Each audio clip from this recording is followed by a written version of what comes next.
ang mga kwento ng pag-ibig, kwento ng buhay at kwento ng pag-asa dito sa Barangay Love Stories. Love Stories.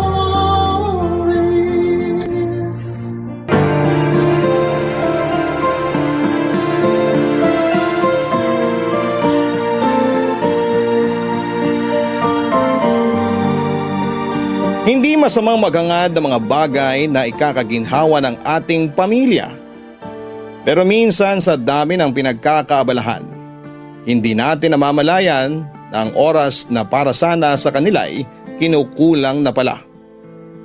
Ikaw kabarangay, paano mo binabalanse ang oras mo para sa trabaho at para sa iyong pamilya? Dear Papa Dudut, mapagpalang araw po sa inyo at sa lahat ng mga nakikinig ngayon. Dahil may katandaan na ako ay isa na po sa mga nakahiligan ko ang pakikinig sa inyong programa, kaya naisipan ko na ring sumulat para maibahagi ang kwento ko. Ako po si Donato, isang negosyante na nagbabuy and sell ng mga damit. 65 years old na po ako sa ngayon. More than 40 years din kaming nagsasama noon ng asawa kong si Miana. Magkarelasyon na kami mula high school. Unang kita ko pa lamang noon sa kanya ay alam ko na magiging mabuti siyang ina para sa mga anak namin. Kaya hindi ako nagdalawang isip nang pakasalan ko siya. Pareho kaming nakapagtapos ng kolehiyo, ako sa kursong Business Administration at siya naman sa kursong Accountancy.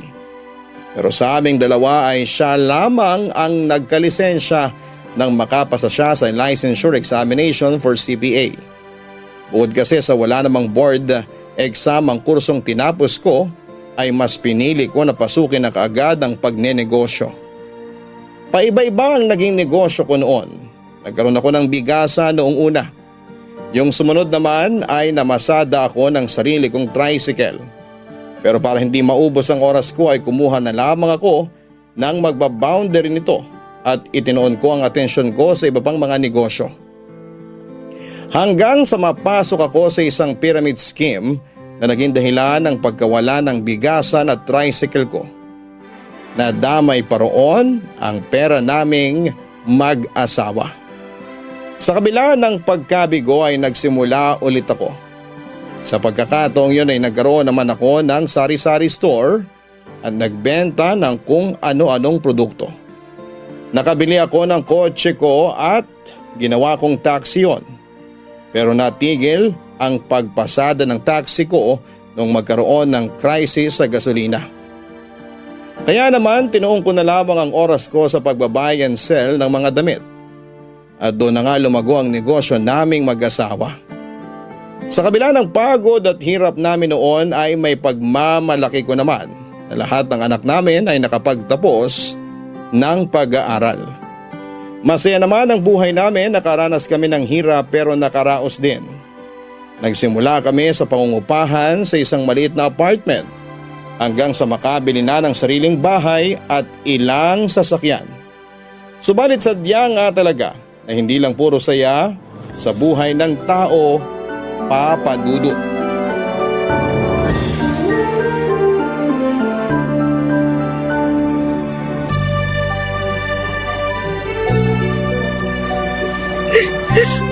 Ate Cheryl, ano nangyari kay Mama? Katatawag lang sa akin ni Kuya kaya ngayon lang ako nakarating dito sa ospital. Wala na si Mama! Wala na siya, Kervin! Ano? Paano nangyari yun? Kausap ko pa siya kaninang umaga. Kuya Regan, totoo ba yung sinasabi ni ate? Oo, massive heart attack daw yung nangyari, sabi ng doktor. Si Papa? Nasaan si Papa? San pa nga ba? Di nandun sa tindahan niya. Yun lang naman mahalaga sa kanya Si Ate Jazz, alam na ba niya? Oo, nasabihan ko na. Walang kasama si Mama sa bahay nung inatake siya. Kung sana mas napaga pa tayo ng dating, kasama pa sana natin siya ngayon. Ang daya naman ni Mama. May usapan pa tayo Magla-lunch pa sana tayo na magkakasama. Mga anak, nasaan yung mama nyo? Anong nangyari? Dumating ka pa. Bakit kayo ka lang dumating? Nasa palengke ako, anak. Abala kasi ako kaya huli na nung masagot ko yung tawag ni Jazz. Sabi niya, dumiretso na raw ako rito sa ospital. Ano ba nangyari? Sabihin niyo naman mga anak, parang sasabog na tong dibdib ko sa kabay. Kervin! Pa, wala na si Mama. Iniwan niya na tayo. Hindi! Hindi! Nak, masamang biro yan! Sa tingin nyo, magagawa pa namin magbiro? Tama yung narinig nyo pa! Wala na si Mama! Inatake siya sa puso! Hindi sana namin siya nadatnan na nakaandusay sa sahig kung may kasama lang sa bahay si Mama. Kung nandun ka lang sana pa. Sana may nakapagdala agad sa kanya sa ospital. Anak, bakit ganyan ka magsalita sa akin? Bakit parang ako sinisisi mo sa pagkawala ng mama nyo? At bakit hindi? Nasaan ka ba? Ha? Wala ka sa tabi niya! Lagi ka na lang wala! Alam mo ba na tinanong pa kami ng doktor kanina kung hiwalay na kayo ni Mama? Kasi nga, wala ka. Mga anak, naghahanap buhay ako. Ayun na nga eh. Puro ka lang hanap buhay. Puro ka na lang negosyo. Ba, hindi mo naman dapat ginagawang mundo yung pagninegosyo mo eh. May pamilya ka pa oh. Alam mo ba kung paano namin naabutan sa bahay si Mama? Nandun siya sa may telepono. Malamang gumapang siya papunta ron para humingi ng tulong. Kung may kasama lang sana siya, hindi na siya nahirapan ng ganon. Kung nandun ka lang sana, buhay pa sana si Mama. Pa naman! Buong buhay namin, lagi namin tinatanong kung nasaan ka. Sa lahat na lang nangyayari, wala ka! Hindi ko naman alam na mangyayari to, anak. Hindi nyo alam? Eh bakit nga ba hindi nyo alam, ha, pa? Ano? Bakit kayo natahimik dyan? Habang iniisip niyo yung sagot, dun muna kami kay Mama. At kung pwede, huwag ka munang sumunod sa amin. Papadudot simula noong araw na yon ay hindi na ako kinausap ng mga anak ko. Kahit sa pag-aayos ng para sa libing ng asawa kong si Miana, mga asawa nilang nakipag-ugnayan sa akin. Lalo na pagdating sa mga desisyon na may kinalaman sa burol at sa libing ng asawa ko. Talagang pinaramdam nila sa akin na mag-isa na lamang ako simula noon. Tungkol naman sa naiwan ni Miana, sa akin lahat napunta yon dahil wala naman siyang ginawang last will and testament. Lahat naman ng pera niya ay nasa joint account namin. May hiwalay pa akong pera na sa akin lang talaga. Ang mga gamit niya, damit, alahas at iba pa ay ipinamigay ko sa mga anak ko. Papadudot ang hindi ko pagdala kay Miana sa ospital ay naging dahilan ng tuluyang pagkasira ng samahan namin ng mga anak ko. At hindi ko naman akalain na halos buong buhay pala nilang naipon ang sama ng loob nila sa akin. Ni minsan ay hindi naman yon nabanggit ni Miana. Masyado kasing mabait ang asawa ko at nahihiyang magsabi ng mga problema sa bahay o sa mga anak naming dalawa. At lagi niya lang sinasabi sa akin noon ay kung gaano siya nagpapasalamat sa pagtataguyod ko sa kanila ng mga bata. Madalas niya rin akong sabihan na magpahinga naman dahil gusto rin nila akong makasama. Binaliwala ko lahat ng mga sinabi sa akin noon ni Miana. Kahit sa mga birthday nila, nakakasama lang nila ako kapag nagkataon na naroon ako mismo sa bahay. Pero kadalasan, silang mag-ina lang ang magkakasama. Sa kagustuhan kong maging maganda ang buhay namin, ay hindi ko na pala namamalayan na ang buong atensyon ko ay tinuong ko na lamang sa paghahanap buhay. Gustuhin ko man na mapalapit ulit sa kanila. Hindi ko na alam kung papaano yon gagawin at kung saan magsisimula, Papadudot.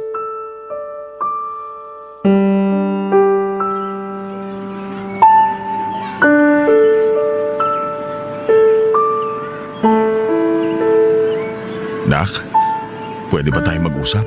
Pa, tapos na yung libing. Nakaalis na sina Charil kaya uuwi na rin ako. Anak, please naman. Huwag niyo naman gawin sa akin to. Masakit din naman para sa akin yung pagkawala ng mama niyo. Talaga pa?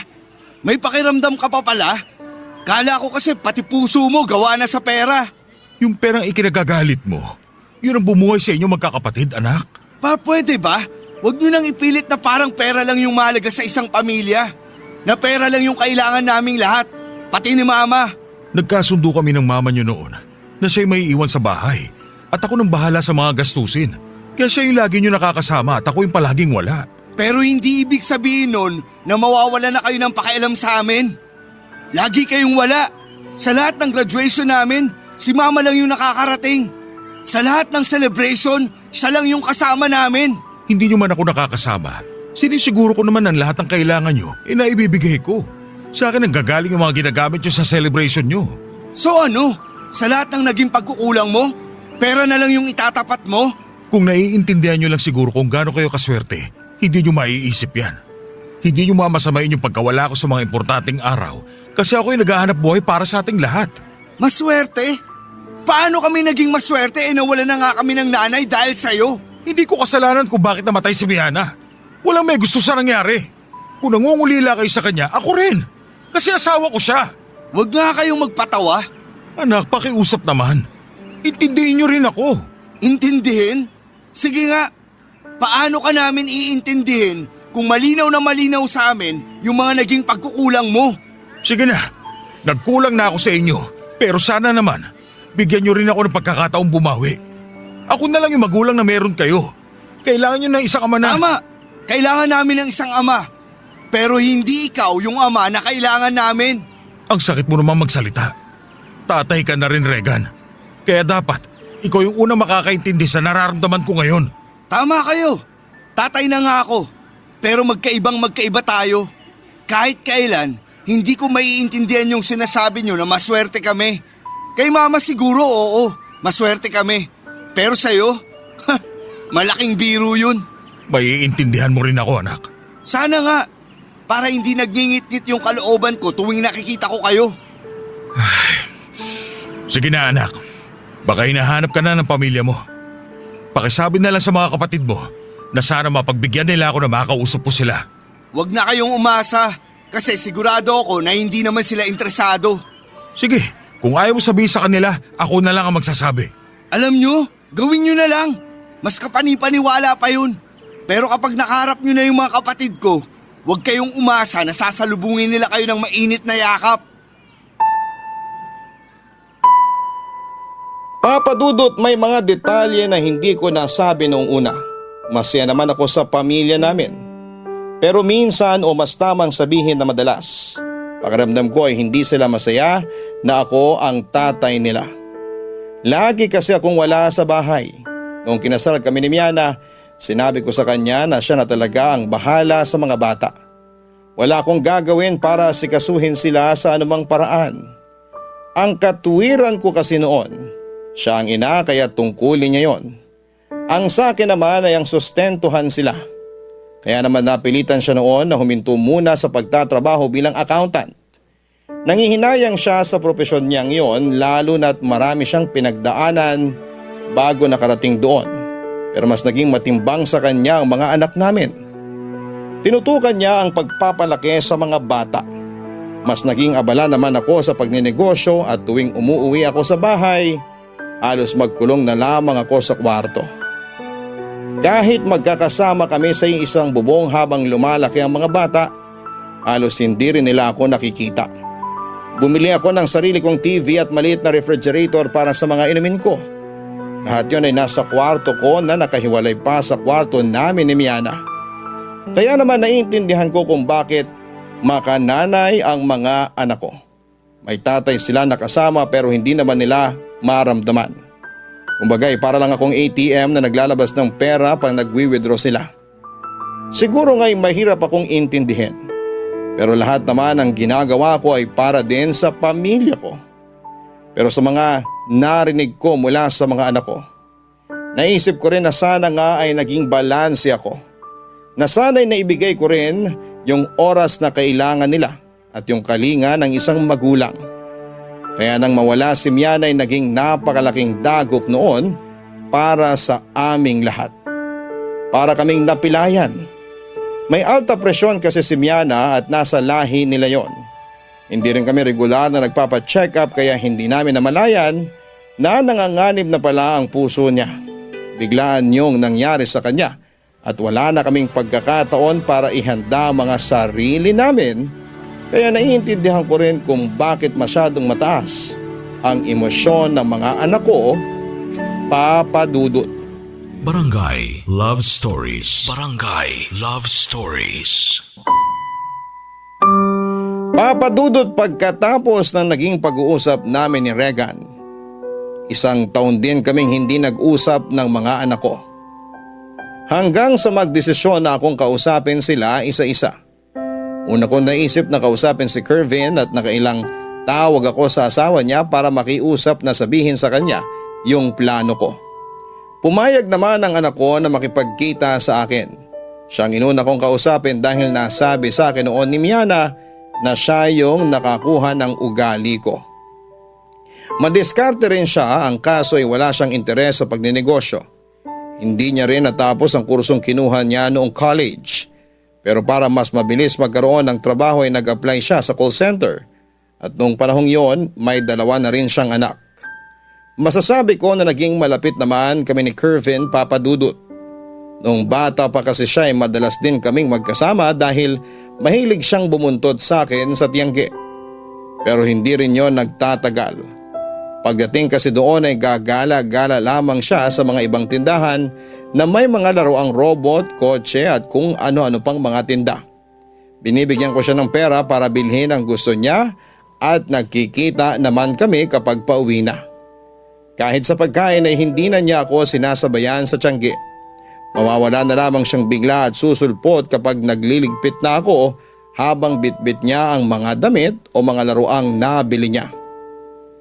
Gusto ko siya noong puntahan sa apartment na tinutuluyan nila ng pamilya niya para na rin makita ko ang mga apo ko. Sobrang saya ko naman nang pumayag siya. Hindi ko kasi yon inaasahan dahil sa pagpayag pa lang na makipag-usap siya sa akin ay halos imposible nang mangyari, Papa Dudut.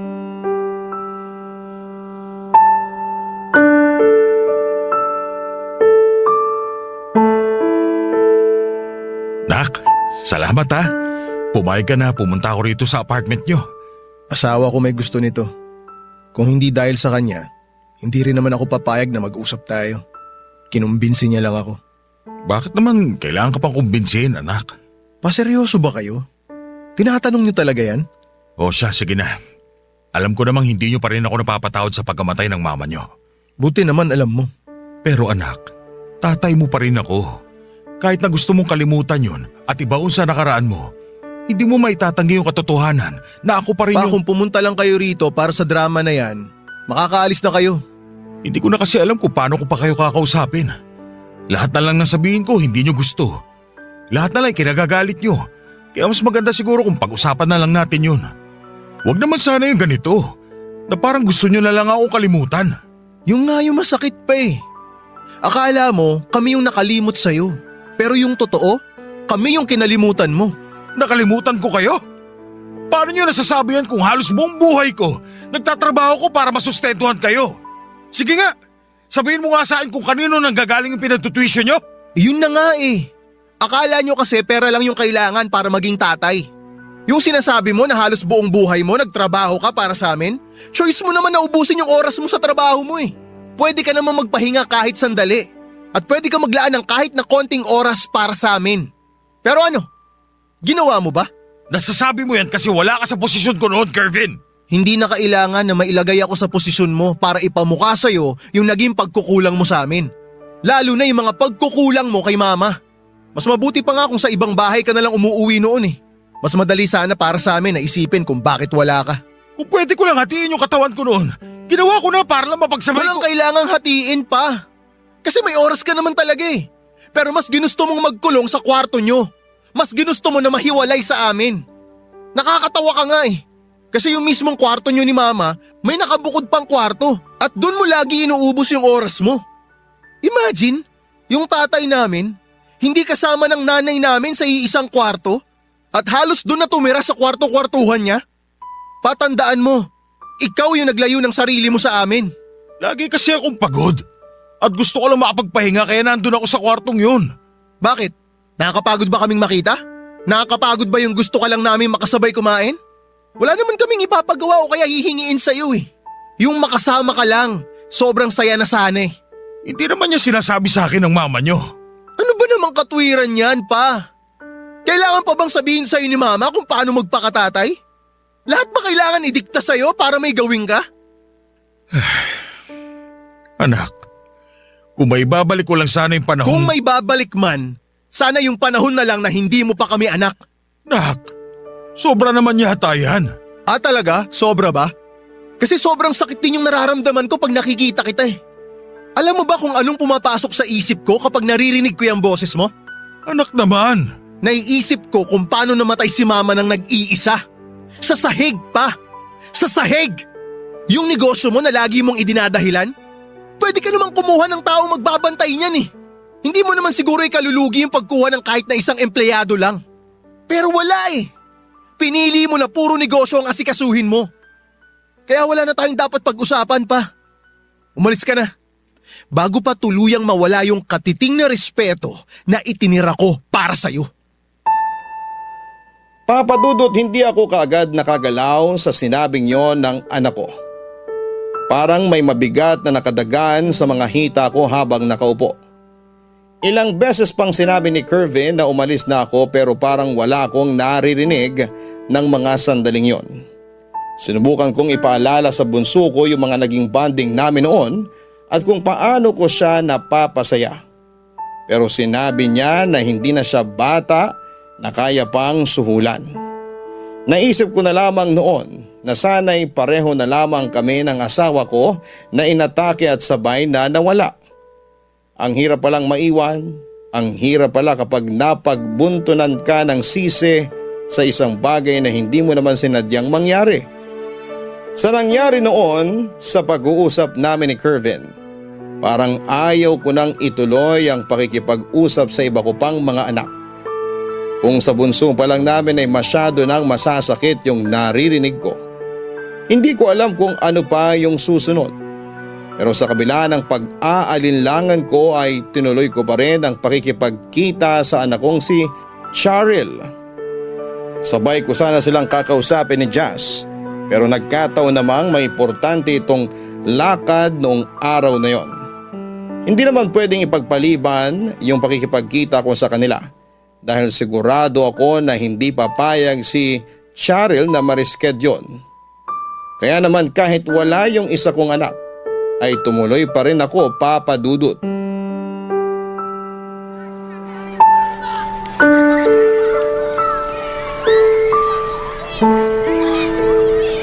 Ang ganda nitong napili mong meeting place natin, anak. Nakakatuwa yung mga bata naglalaro, oh.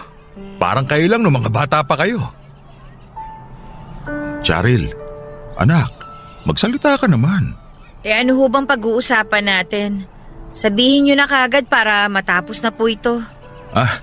Pinuntahan ko nga pala si Kervin. Pero hindi naging maganda yung pag-uusap namin. Marami kasi siyang sinabi na hindi ko nagustuhan. Ano ho bang inaasahan ninyo? Yung makipag-banding siya sa inyo na parang walang nangyari? Nung sinabi niya yung dahilan niya kung bakit siya nagagalit sa akin, nalungkot ako ng sobra. Hindi ko kasi alam na gano'n na pala yung iniisip ninyo. Na nakalimutan ko na kayo. Ano lang ho ba yung alam nyo? Anak, ayoko nang makipagtalo. Nandito ako para makasama ka at magkaayos tayo. Yung makasama ako, pwede pa yun eh. Pero yung magkaayos, huwag nyo na hong subukan. Hindi niyo na ba ako kayang patawarin? Hindi ko ho alam. Tsaka hindi ko rin naman alam kung bakit nandito pa ako para makipag-usap sa inyo eh. Baka wala naman kayong importanteng sasabihin. Baka may gusto kong pag-usapan o itanong sa akin. Kung meron ka pang gustong sabihin, sige lang anak, makikinig ako. Parang si Kervin, dapat pinabayaan ko na lang na ibuhos niya lahat ng saloobin niya. Hindi na sana ako nangatwiran pa. Baka sakaling nag-aayos pa kami. Ang sa akin lang kasi pa, may mga pamilya na kami. Ginagawa na namin lahat ng natutunan namin kay mama. Pero sa'yo, siguro nga natuto rin kami. Kasi ako pinili ko yung lalaking malayong malayo sa inyo. Yung ako yung priority kahit na nagtatrabaho siya. At higit sa lahat, alam niya na hindi lang yung kapal ng pitaka ang mahalaga, kundi yung mismong pamilya. Yun ang wala sa inyo pa. Kapakanan niyo lang din naman yung iniisip ko noon. O, kala ko ba makikinig ka lang? Pasensya na, hindi na ako magsasalita. Alam nyo kasi, Yung pagkakakitaan, nandyan lang yan eh. Salamat kasi hindi tayo nagipit. Pero nasanay lang talaga kami na wala ka. Nasanay na kami na hindi hinihingi yung opinion nyo. Nasanay lang kami na wala kang pakialam sa mga bagay-bagay. Hindi mo kasi alam kung paano maging ama. Para ka lang nagdo-donate sa charity, nagbibigay lang ng pera tapos yun na yun. Patawarin mo ako, anak. Kung bibigyan niyo lang sana ako ng isa pang pagkakataon. Tama na. Tantanan nyo na kami. Kung ano man yung gusto mong mangyari pagkatapos mo kaming kausapin lahat, bahala ka na. Wala na akong pakialam.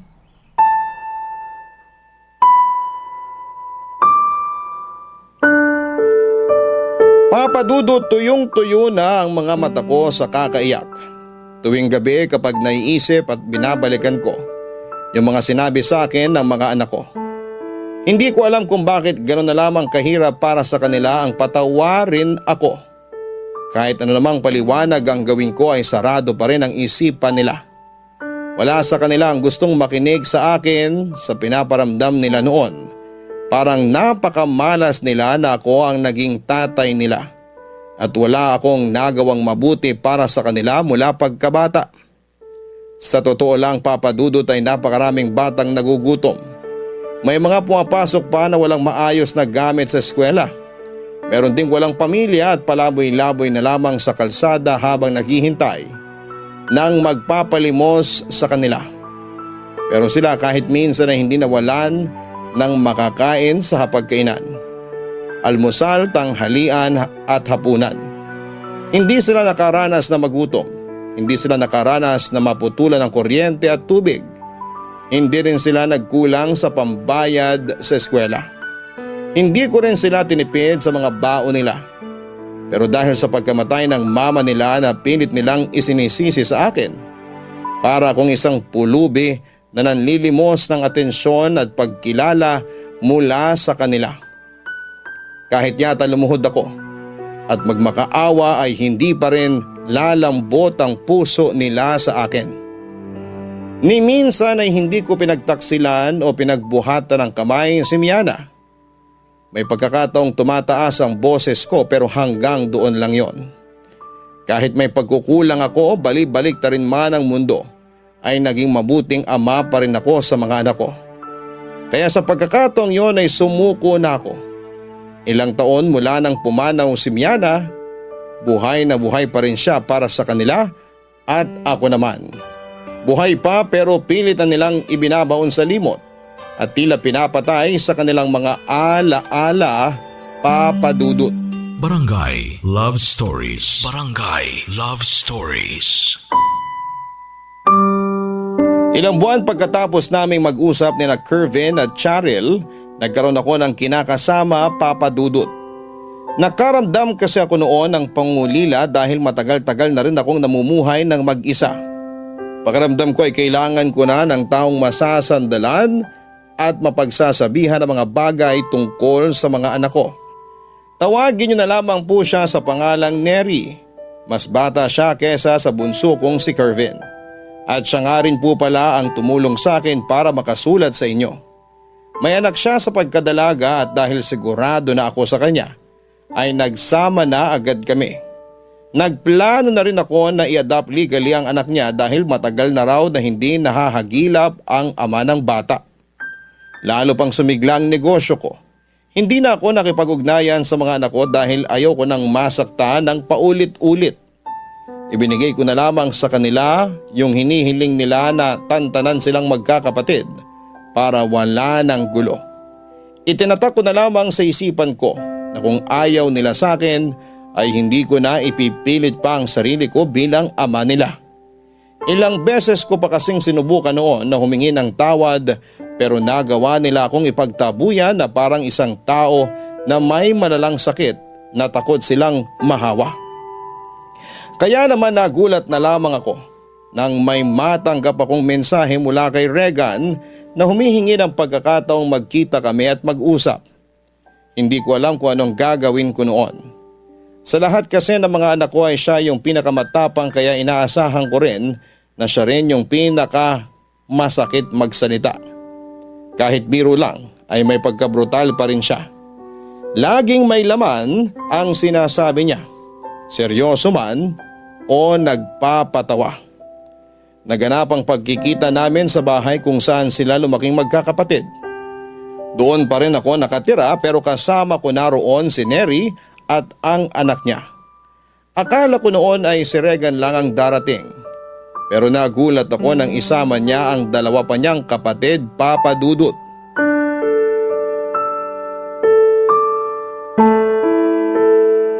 Oh mga anak, ginulat niyo ako ah. Pa, isinama ko rin sina Charil at Kervin. Hindi nakasama si Jazz. May sakit yung anak niya.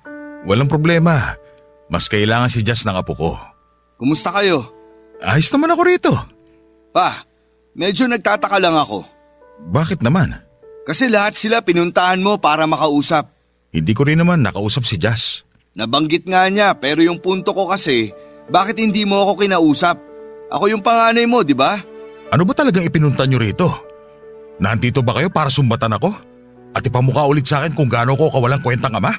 Pa, hindi. May papaalala lang sana kami sa'yo.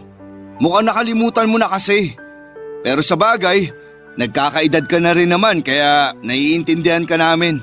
Ano ba yun? Hindi kasi nag-iwan ng last will si Mama. Last will? Tama ang narinig nyo. Hindi gumawa ng last will si Mama. Kaya lahat ng ari-arian niya, sa'yo na punta. Abay, natural lang yun kasi ako yung asawa niya. Talino mo rin, no? Alam mo kasi na sa'yo mapupunta lahat. Hindi ko gusto yung tabas ng dila mo, Regan. Dediretsahin ka na namin. Pero ako na lang muna yung magsasalita para sa kanila bilang panganay. Gusto namin na gumawa ka ng last will and testament. Para ano? Para alam nyo kung kani-kanino mapupunta mga ari-arian ko? Natural. Anak nyo kami, di ba? Bakit? Kanino ba dapat yun mapunta? Eh di sa amin, kanino pa ba? Anong sabi ng pinagsasabi mo? Patutal puro pera lang naman ang binibigay niyo sa amin nung nabubuhay pa si Mama eh. Ngayon na wala na si Mama, gusto naming makasiguro na sa amin mapupunta lahat ng pera at ari-arian ninyo. Anong ibig nyo sabihin? Teka, buhay pa ako ah! Hindi pa ako mamamatay pero makapagsalita kayo May parang… karapatan kami sa lahat ng ari-arian ninyo. Alam ko pero bakit nyo naisip na dapat gumawa na ako ngayon ng last will and testament? Tingin nyo ba, hindi ko kayo pamamanahan? Bakit pa? Sigurado ba na gagawin mo yun para sa amin? Maniniwala lang kami sa'yo kung nakagawa ka na. Hindi pa ako mamamatay! Hindi natin masasabi yan pa. Matanda ka na. Malay natin, baka bukas mamatay ka na. Tsaka kung nagawa mo kaming kalimutan ng ilang taon matapos mamatay ni Mama, hindi kami nakakasiguro na kami pa rin ang pamamanahan mo. Kailangan mong panagutan yung pagkukulang mo sa amin. Pero malamang nakalimutan mo na yun kasi… Kasi ano, Regan? Ha? Kasi ano? Kasi alam na namin. Alam na namin na may kinakasama ka. At alam na rin namin pa na balak mong legal na ampunin yung anak ng babae mo. Hindi siya basta babae ko lang. Asawa na at turing ko sa kanya. Wow! Napakabuti mo naman pala sa kanya, pa. Sana ganyan ka rin kay Mama noon, ano? Hindi ko nga rin maintindihan eh. Kukuha ka na lang ng makakasama sa buhay, yung may sabit pa. At nakakatawa na gusto mo pang mag-ampo ng hindi mo kadugo, samantalang may mga anak ka naman. Tama! May mga anak naman ako. Mga anak na masyadong matitigas ang puso at mas piniling talikuran ako. Papa Dudut, inaasahan ko nang babanggitin nila noon yung tungkol sa kinakasama ko at sa pag-aampun ko. Dahil hindi ko rin naman itinago yon. Parang namanhid na naman ang katawan ko sa mga narinig ko. Pero sa pagkakataong yun ay hindi ko napigilang makaramdam ng galit. Nung una pa lang na binanggit ni Regan ang tungkol sa last will and testament, nagkaroon na ako ng ideya kung bakit nandun silang magkakapatid. At kahit wala roon si Jazz, alam ko na pareho lang din ang mga kapatid niya ang sasabihin niya. Hindi ko akalaing magagawa nila yon sa akin, Papa Dudut. Buhay pa ako at malakas pa pero parang gusto na nila akong mawala. At sa pagkawala ko ay gusto nilang masigurado na sa kanila mapupunta lahat ng pinaghirapan ko. Gusto nila na sa kanila ko ipangalan ang mga maiiwan kong negosyo at sisiguraduhin na sila lang ang tatanggap ng lahat. Gusto kong sabihin na hindi ko naman sila pinalaki ng ganon. Pero naisip ko rin yung lagi nilang sinasabi na hindi naman ako ang nagpalaki sa kanila kundi ang mama nila. Nung una ay sising-sisi ako sa nagawa ko sa kanila. Hinayaan ko sila na batuhin ako ng masasakit na salita. Matiwasay ko yung tinanggap lalo't naisip ko na maaaring makabawas yon sa sama ng loob nila sa akin. Pero sa ipinakita nilang interes, sa ipapamana ko ay biglang nagbago ang tingin ko sa mga anak ko. Kung hindi ako naging mabuting ama, hindi rin naman sila naging mabuting anak. Wala rin naman silang kabutihang pinaramdam sa akin sa maraming taon ng pagsasama namin ni Miana. Kung nabubuhay lang sana siya, hindi siya papayag na bastusin ako ng ganon ng mga anak namin. Hindi siya papayag na insultuhin ako at ipamukha sa akin na pera lang ang halaga ko sa pamilya namin, Papa Dudut. Nagpatuloy ang pagtatalo naming mag-ama pero sa pagkakataong yon, umalis na si Kervin at tanging sina Charil at Rega na lamang ang naiwan para ipaglaban yung karapatan nila sa mga ari-arian ko.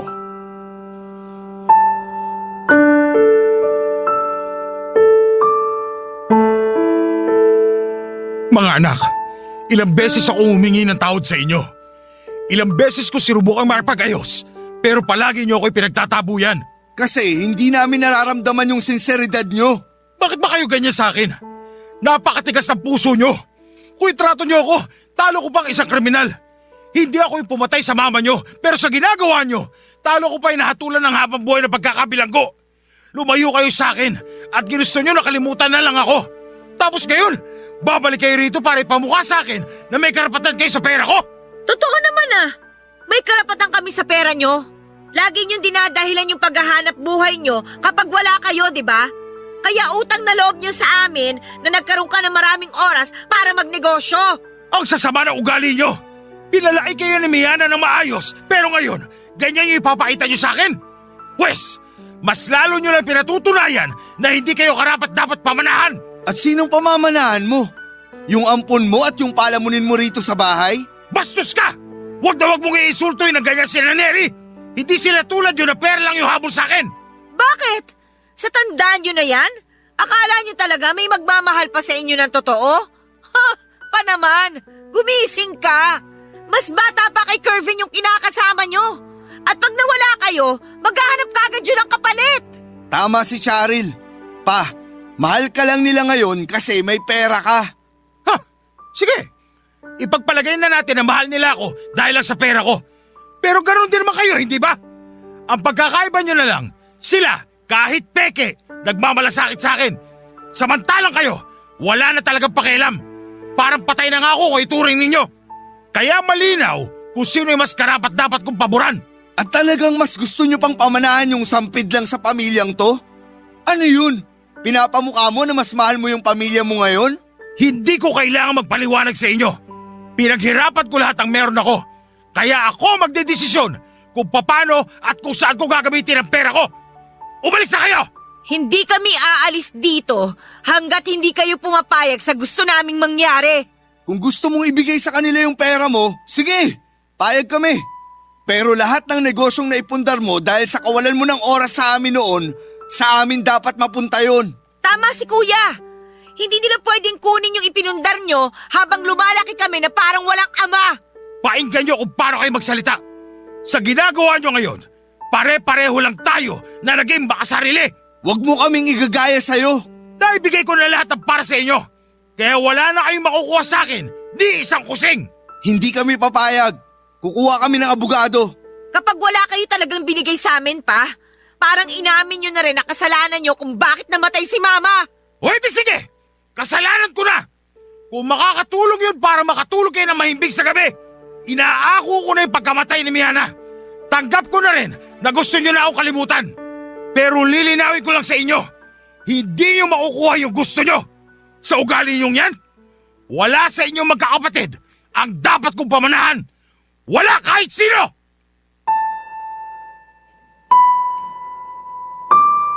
Papa Dudut, kinailangan ko silang palisin sa pamamahay ko ng mga sandaling yon.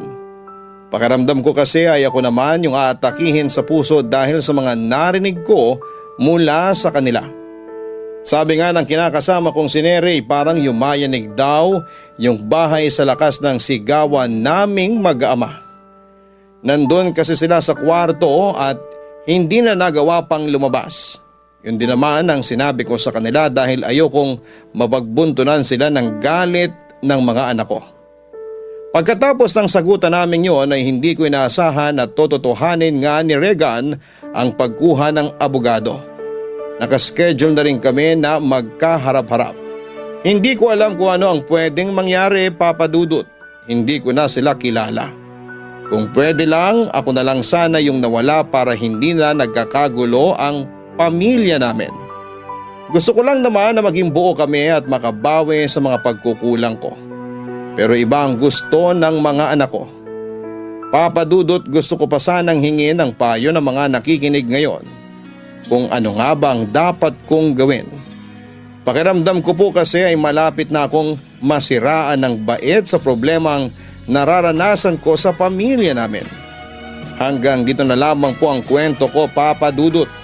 Maraming salamat po sa inyo at sa Barangay Love Story sa pagbabahagi ng kwento ko. God bless and more power sa Barangay LS. Ang inyong forever kapuso at kabarangay, Donato. Nagustuhan ng iyong napakinggan? Ituloy yan via live stream sa www.gmanetwork.com/radio. Barangay LS 97.1 Forever!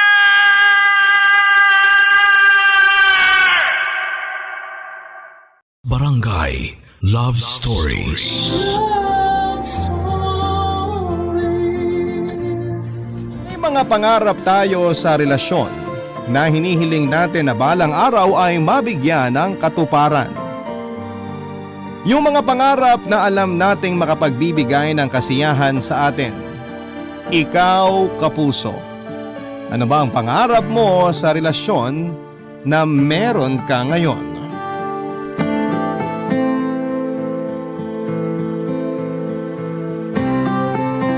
Dear Papa Dudut, ako nga pala si Rufa, 25 years old at isang kusinera. Hindi na po ako nagkaroon ng ibang trabaho kundi ang pagluluto lamang. Hindi naman kasi sa pagmamayabang pero magaling talaga akong magluto. May time noon na pinag-aagawan ako ng mga karinderya sa dati kong barangay. Nakailang karinderya at kantina siguro ang napasukan ko. Palipat-lipat ako noon ng trabaho at mamaya ay sasabihin ko sa inyo kung bakit nga ba. Ang pinakamatagal na pinasukan kong trabaho ay sa isang barangay sa Tondo. Pinakalumang karinderya daw yon at sinabi sa akin ng may-ari yon. Naiengganyo ako magtrabaho roon dahil malaki ang pasahod at talagang dinarayo, Papa Dudut. Mas lalong ang dumami ang customers nila dahil sa pagpasok ko doon. Mas lalong nakilala ang karinderyang yon dahil sa akin at dahil sa aking specialty na adobo. Sa adobo ko iikot ang kwentong ito, Papa Dudut.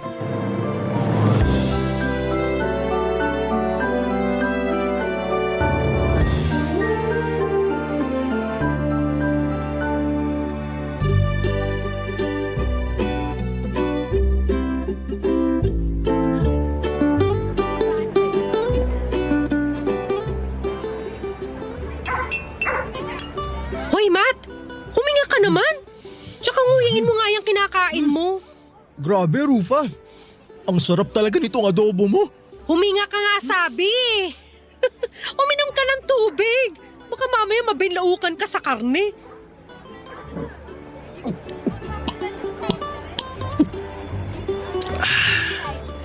Ang sarap talaga nito. Ito talaga yung pinakamasarap na adobo na natikman ko eh. Promise. Basketbolero. Totoo nga. Di ka pa ba sanay? Lagi pinupuri yung adobo mo ng mga kumakain dito. Gutom lang mga yun. Pa-humble naman ito.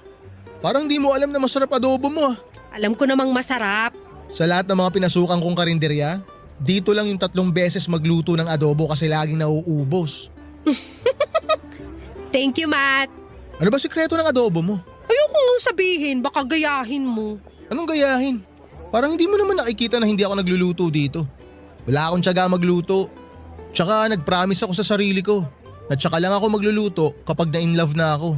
kapag nahanap ko na yung babaeng gusto ko. We! Wewe ka pa dyan. Dali na kasi. May secret ingredient ka bang nilalagay sa adobo mo? Wala naman. Eh bakit pikit mata sa sarap to? Gusto mo talagang malaman kung anong sikreto? O sige. Pagmamahal. Wow, napaka-showbiz ng sagot. Nakakaasar. Totoo nga. Pare-parehas lang naman ang sangkap ng adobo. Kung meron mang idadagdag, hindi pa rin yun mangingibabaw sa totoong lasa. O sige, kunwari naniniwala ako. Bakit pagmamahal? Wag na nga lang. Hindi ka naman naniniwala eh. Joke lang, to naman. Bakit nga pagmamahal? Kasi gusto kong maramdaman nung kakain ng adobo ko yung pagmamahal ko. Hoy, hinaliwan mo ba ng gayuma tong adobo mo? Hindi! Ay, ganito kasi yon. Kaya ako ginagalingan yung pagluluto ng adobo. Kasi umaasa ako na may mafafall sa akin dahil sa adobo ko. Eh di gayuma nga. Isusumbong kita sa amo natin. Parang tanga naman to eh. Ang hirap kasing ipaliwanag. Yung adobong niluluto ko, ang tulay ko para makilala ko si The One. Ganun kasi yung nangyari sa mama at papa ko. Dahil sa adobo, nagkagustuhan sila. Ayos ah. Ano yan? Adobo love story, ganon. O tapos, ipapadala mo yung kwento mo sa Barangay LS. Tapos sinong babasa ng sulat mo? Si Papa Dudut. Ito naman parang sira ka usap eh. Basta, balang araw magkakaroon ako ng love life dahil sa adobo at si Papa Dudut pa ang lalapit sa akin para malaman yung buong kwento ko. Ike-claim ko na. Uy, sorry. Nadigay ako. Sobrang nabusog kasi ako sa kwento mo eh. Pero okay lang yan, Rufa. Hindi naman masamang mangarap eh. Walang halong biro, Papa Dudut. Nagkakilala nga sina Mama at Papa dahil po sa adobo. Dati rin kusinera si Mama at kilala rin siya sa kanila bilang pinakamasarap magluto ng adobo. Dinarayo nga daw noon ang adobo niya. Nagkataon na kumain noon si Papa sa karinderyang pinagtatrabahuhan niya. Nasarapan si Papa sa nilutong adobo ni Mama at halos naubos na raw niya yung isang kalderong kanin dahil sa sobrang sarap. Kinilig pa nga raw si Mama dahil panay daw ang puri ni Papa sa kanya habang sumusubo. Mula noon ay araw-araw nang bumabalik si Papa para matikman ang adobo ni Mama. Yon at yun lang daw ang kinakain ni Papa, hindi raw nagsawa si Papa. Naging silang dalawa hanggang sa pinagbuntis na ako ni Mama. Mula pagkabata, wala silang ibang kinuwento sa akin kundi ang love story nilang dalawa. Naniniwala sila noon na pinagbuklod sila ng tadhana dahil sa adobo ni Mama. Kaya hanggang sa kabilang buhay sila pa rin ang magkasama. Papa Dudut, ang love story ng magulang ko ang dahilan kung bakit naniniwala ko sa ideya na makikilala ko rin ang The One ko dahil sa adobo. Gusto ko noon na magkaroon ng sequel ang love story nila sa love story ko. Kaya naman nagsumikap akong aralin ang adobo ni Mama. Noong na-perfect ko na yon ay pumasok na ako bilang kusinera sa mga karinderya. Pag nabibigo akong hanapin ang The One ko sa isang karinderya, agad po akong aalis noon at lilipat sa iba. Kaya hindi rin talaga ako nagtatagal sa mga karinderya at ibang eatery dahil nga sa hindi ko natagpuan doon ang The One ko. Hanggang isang araw parang may tinulak na ang tadhana papunta sa akin, si Robin, at unang tingin ko pa lamang sa kanya noon ay alam kong siya na talaga, si The One.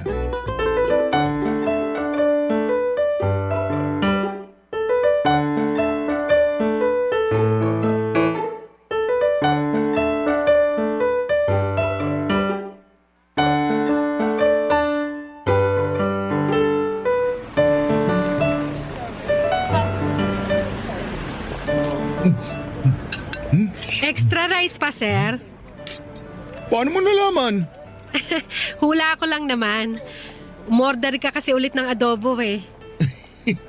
Sobrang sarap kasi ng adobo nyo. Nakakahiya naman. Nakatatlong order na pala ako. Nakakatuwa nga eh. Magana pala kayong kumain. Pihikan ako sa pagkain. Ngayon lang ako napakain ng ganito. Kakaiba kasi talaga tong adobo nyo. Kakaiba talaga yan, sir. May halong pagmamahal eh. Naku, ganyan din yung linya ni Mama kapag sinasabi naming masarap yung adobo niya. Talaga, sir? Masarap din na adobo ng mama mo? Atin-atin lang ha. Baka marinig ako ni Mama. Ito pa rin adobo nyo mas masarap. Lo? Tinraidor niyo mama niyo, sir? Hayaan mo siya. Masaya na siya sa langit. Wala na siyang time na bantayan pa ako kasi magkasama na sila ni Papa Ron. Parehas pala tayo, sir. Ulila na rin ako. Ay, sorry. Napalungkot ba kita? Hindi naman po masyado. Teka, babawi ako. May pick-up line ako para sa'yo. Sige, ano yun? Sana hindi ka maging adobo. Bakit? Para wala kang toyo. Boom! Ay, sorry na pala kasi tawa ko. Ako rin. Napalakas yung kabog ng dibdib ko nung nakita tarinig ko yung tawa mo. Lo, nakakainis naman. Para kang si Papa. Papa? Papa, kasalang ko. Sorry, napalakas yung tawa ko. Pero seryoso, naalala ko Papa ko sa'yo. Teka, pick-up line pa rin ba yan? Seryoso nga. Sabi ko, di ba? Oo, seryoso. Seryoso ako sa'yo. Boom! Kainis. Pero ayun nga, para ka talagang si Papa. Ang galing magpatawa. Kaya na-inlove si Mama sa kanya eh. O baka may love ka rin sa akin ha? Uy, filingero mo naman doon ng very light, sir. Joke lang, to naman. Baka ikaw yung ma-inlove sa akin. Naku, filingera ka rin. Baka mas may love pa ako sa nagluto ng adobo na to. Sige, sabihin ko sa kanya. Ano bang pangalan niya? Rufa, Asan siya? kaharap mo na. Huh? Ikaw ang nagluto ng adobo na to? Ikaw, anong pangalan mo? Iyo. Hi, Iyo. Yung iyo ko. Nakakaloka. Robin nga pala. Isang construction worker si Robin at malapit lang sa karinderya namin yung trabaho niya. Kaya napapadalas ang kain niya sa amin, Papa Dudut.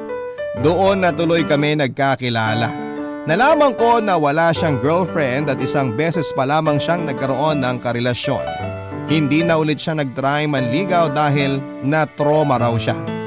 Naawa ko sa kanya noong kinuwento niya yung buong nangyari. May halo ring kaba noon sa akin dahil paano kung hindi niya ako mahalin dahil takot pa rin siya. Na-pressure ako, Papa Dudut, baka hindi maging kami ni Robin dahil sa hindi magandang experience niya sa relasyon.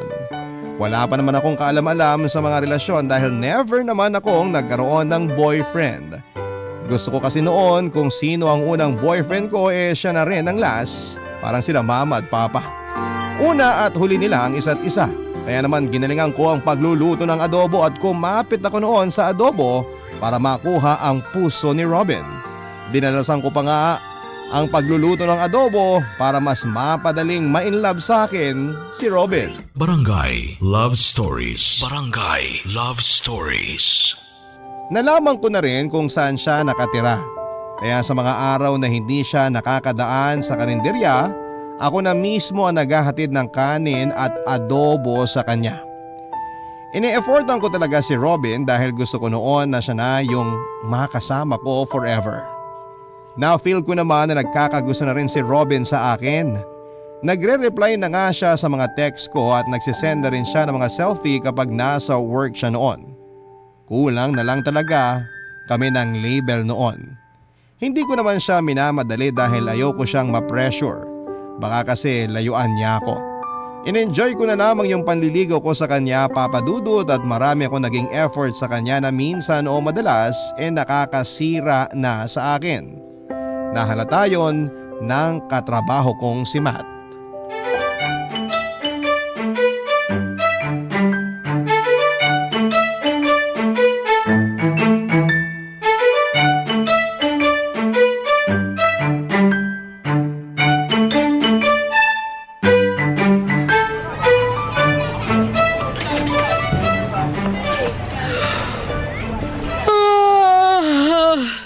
Antok.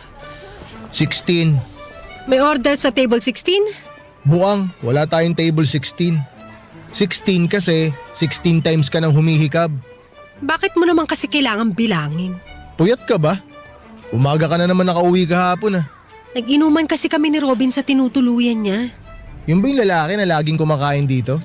Oo, Yung lagi mong binibigyan ng libreng extra rice at libreng adobo.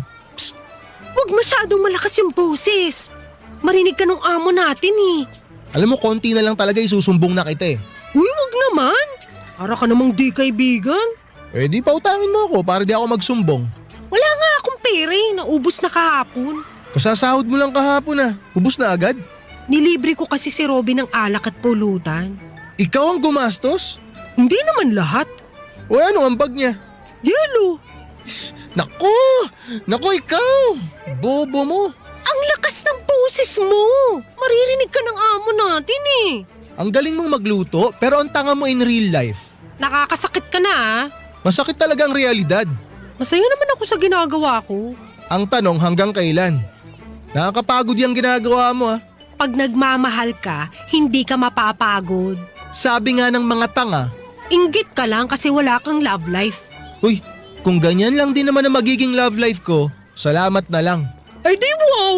Eh di wow, Umalis ka nga rito, panira ka ng araw. umalis ka na nga rito, panira ka ng buhay. Hoy!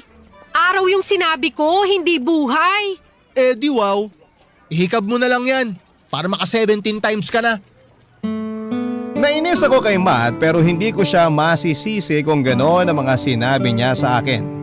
Medyo may katangahan din naman kasi ako noon at hindi ko nga sinabi kay Matt na inabot ako ng umaga sa daan dahil nga nahirapan ako mag-commute pabalik ng bahay. Nagsuggest ako kay Robin na matulog na lamang sa bahay niya pero ayaw niya kaya wala akong choice kundi ang umuwi. Ang hirap pa naman ng sakayan pabalik sa amin noon. Tapos nalasing pa ako kaya doble hirap ang pag-uwi ko. Aminado naman ako na pansin ko na hindi ganon ka-interesado sa akin si Robin. Iniisip ko nga na bored lang siya kaya ini-entertain niya ako. Na-feel ko na kaya lang niya ako pinapansin dahil ako yung lapit ng lapit. Kaya naman ni-level up ko na ang adobo ko, Papa Dudut. Naisip ko na masyado ng luma ang adobo love story ni na Mama at Papa. Kaya kailangan ko ng version 2.0. Yon ang maging next project ko. Nag-isip ako na ile-level up ko na ang adobo ko at gumawa ako ng adobo pizza. Napangiti ako noong matikman ko yon, Papa Dudut, at naisip ko na yun na nga ang paraan para makuha ko ang puso ni Robin ng buong buo.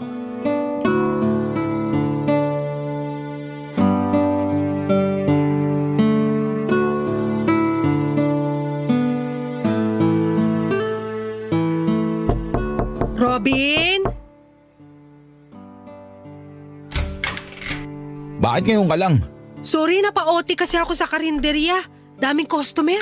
Kanina pa ako gutom eh. Alam ko naman. Sorry. Nagmadali na nga ako pumunta rito eh. Kaya naiwan ko yung adobo pizza na ginawa ko para sa'yo. Adobo pizza? Inimbento ko lang. Baka kasi nananawa ka na sa adobo ko eh. Ha? Eh adobo rin naman yung pizza mo. At least nag-level up. Gagawin kita sa susunod. Uy, anong dala mo ngayon? Bumili ako ng burger dyan sa kanto nyo. Gusto ko ng kanin eh. Akin yung burger. Eh di bibilang kita ng kanin. Isabay mo dyan sa burger. Joke. Huwag ka magbiro sa taong gutom ha.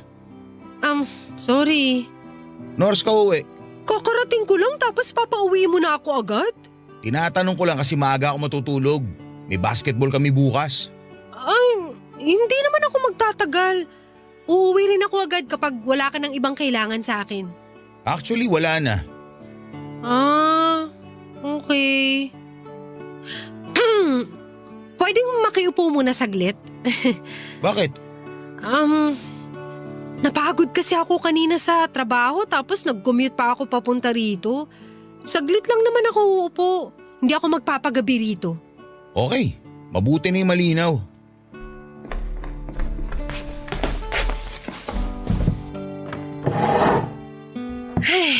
Salamat. Kain ka na.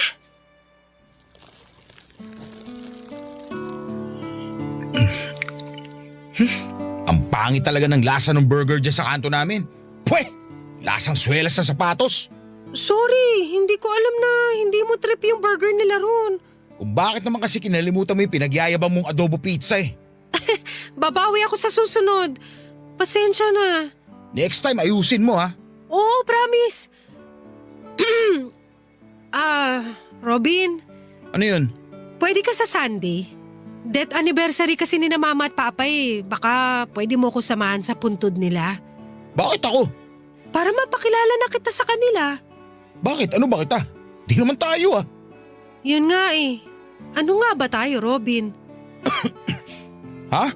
Ang tagal na nating nagkakamabutihan pero hindi pa rin klaro sa akin kung ano tayo. Masaya tayo. Masaya naman tayo sa ganito, di ba? Pero mas magiging masaya kapag klaro sa akin kung ano tayo. Kailan ba tayo magkakaroon ng label? Kasi wala akong may sagot sa mga nagtatanong sa akin eh. Ay nako, hayaan mo yung mga tao na yan. Ang importante, masaya tayo. Ang unfair naman. Ginawa ko naman lahat para sa'yo ah. Bakit label lang hindi mo maibigay sa akin? Hindi naman nakakabigat yun ah. Pareho tayong single. Kaya bakit hindi pwede? Kasalanan to ng ex ko eh. Masyado akong na-trauma sa ginawa niya. Kaya natatakot akong mailove ulit. Kaya natatakot akong sumubok ulit. Alam mo Rufa, kung napapagod ka sa akin, pwede ka nang tumigil. Gusto kita pero natatakot pa ako. Baka kasi gawin mo rin sa akin yung ginawa ng ex ko. Sorry. Ang insensitive ko. Hindi ko man lang naisip na may trauma ka pa pala. Hindi kasi ganun kadali yung hinihiling mo eh. Durog na durog ako. Na-trauma ako. Ano bang mahirap intindihin dun? Kaya nga sorry eh. Hindi na mauulit. Hindi ko na nga inulit na tanungin si Robin tungkol sa label namin, Papa Dudut. Nakonsensya ako noong nasaktan siya habang inaalala ang nakaraan nila ng ex niya. Nag-promise na lamang ako sa sarili ko na tutulungan ko siyang mag-heal. Naisip ko na ako rin naman yung makikinabang noon kapag nakarecover na siya sa ex niya. Ang sabi ko noon sa sarili ko ay konting panahon pa at mamahalin na rin ako ni Robin. Yun lang naman ang goal ko noon. At madali na lamang yung makuha oras na mawala yung trauma ni Robin sa ex niya. Tama naman noon si Robin, ang importante ay masaya kaming dalawa. Yung iba nga dyan may label pero lagi namang nag-aaway. Yun lang ang tinato ko sa utak ko noon. Masaya naman ako, Papa Dudut, kapag kasama ko siya pero sa kalagitnaan ay bigla na lamang akong malulungkot dahil parang walang ibang pinupuntahan ng ugnayan namin. Nakontento na lamang ako sa ibinibigay niyang konting atensyon kahit alam kong deserve ko naman yung atensyon na buo. Noong dumalaw nga ako sa puntod ng mga magulang ko ay hindi ko napigilang umiyak at natanong ko tuloy bakit ang dali lang para kina mama at papa na maging masaya pero ako ay hindi. Barangay Love Stories. Barangay Love Stories. O ay lagi niya akong tinatawagan. Kung dati isang beses o dalawa lamang sa isang linggo, kung magkita kami ay naging 3 beses na. Kaya natuwa ako sa improvement ng ugnayan namin.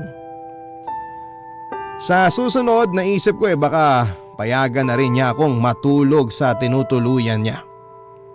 Noong birthday niya ay nag-request siya sa akin na gumawa ng adobo pizza at syempre sinunod ko yung gusto niya. Pinapunta niya ako sa bahay niya at nag-ayos ako noon, Papa Dudut. Nangutang pa nga ako ng ipinangbili ko ng sinuot ko. Nag-makeup din ako kahit kating-katina yung mukha ko dahil hindi naman ako sanay sa kolorete. Noong nakarating na ako sa bahay niya, agad niya akong pinagbuksan ng pintuan. Yun na ang naging simula ng pagbabago ng buhay ko.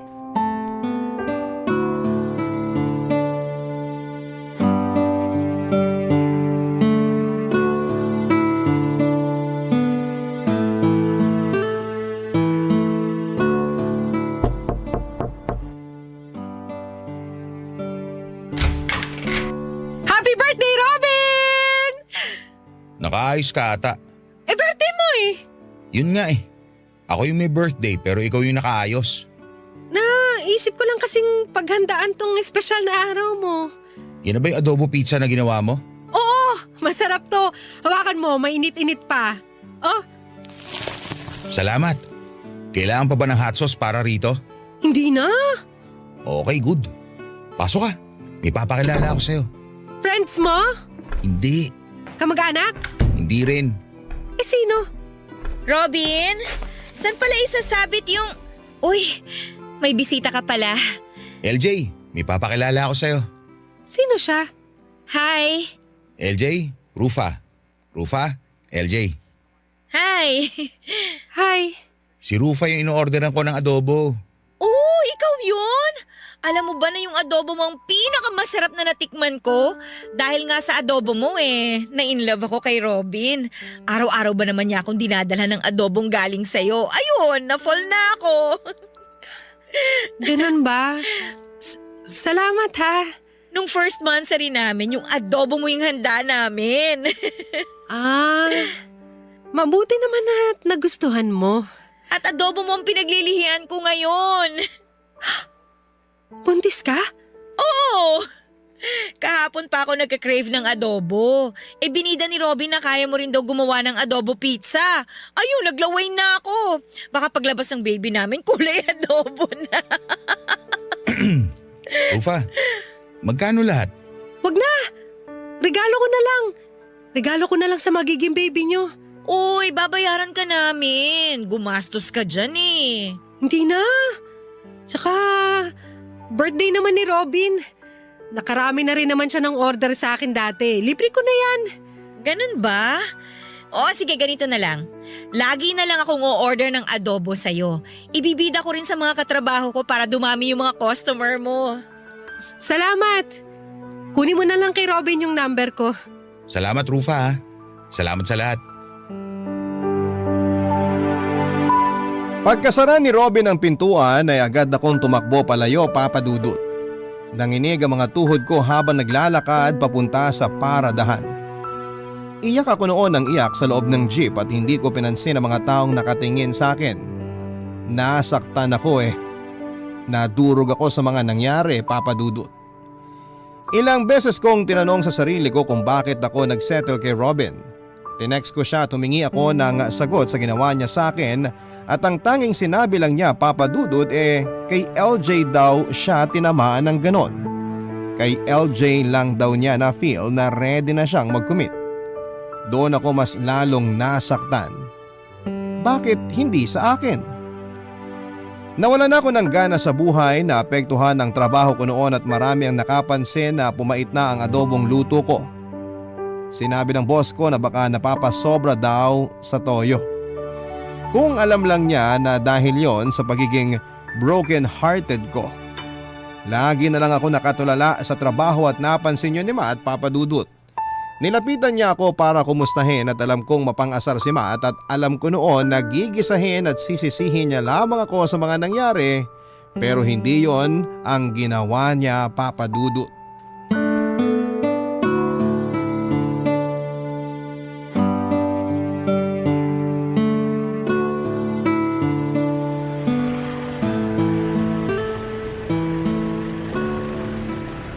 Rufa, Kung mang-aasar ka lang o maninise, wag ngayon please. di ko naman gagawin yun. Bakit ka nandito? Para kumustahin ka. Hindi mo ba nakikita? Ano sa tingin mo? Grabe naman. Kasing bitter mo na yung adobo mo. Siyempre, nasaktan ako. Anong gusto mo mangyari? Ay, eto. May dala akong adobo para sa'yo. Ayoko. Mapait yan. Hindi na mapait yan. Niremedyohan ko na. Niremedyohan mo? Oo, kaya kumain ka na. Di ka pa kumakain mula kanina Dalian mo bago dumagsa yung mga customer natin, malipasan ka pa. Hindi ako gutom. Kailangan mong kumain para magkaroon ka ng lakas na maka-move on. Alam mo ang corny nung sinabi mo, pero sige, tatawa na lang din ako para hindi ka mapahiya. Natawa ka naman talaga Di masamang umamin. Umamin ka nga ng feelings mo sa maling tao Di ba dapat ako yung humuhugot, hindi ikaw? Ako yung broken Pero seryoso, kumain ka na. Masarap ba tong adobo na niremedyohan mo? Siguro. Tikman ko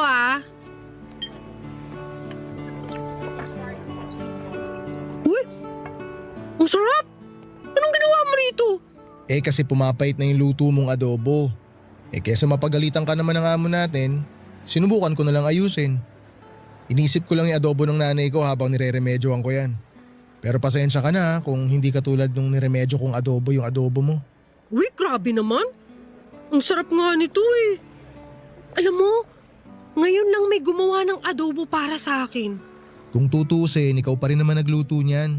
Inayos ko lang. Ganun na rin yun. Thank you Sinalba mo yung adobo ko.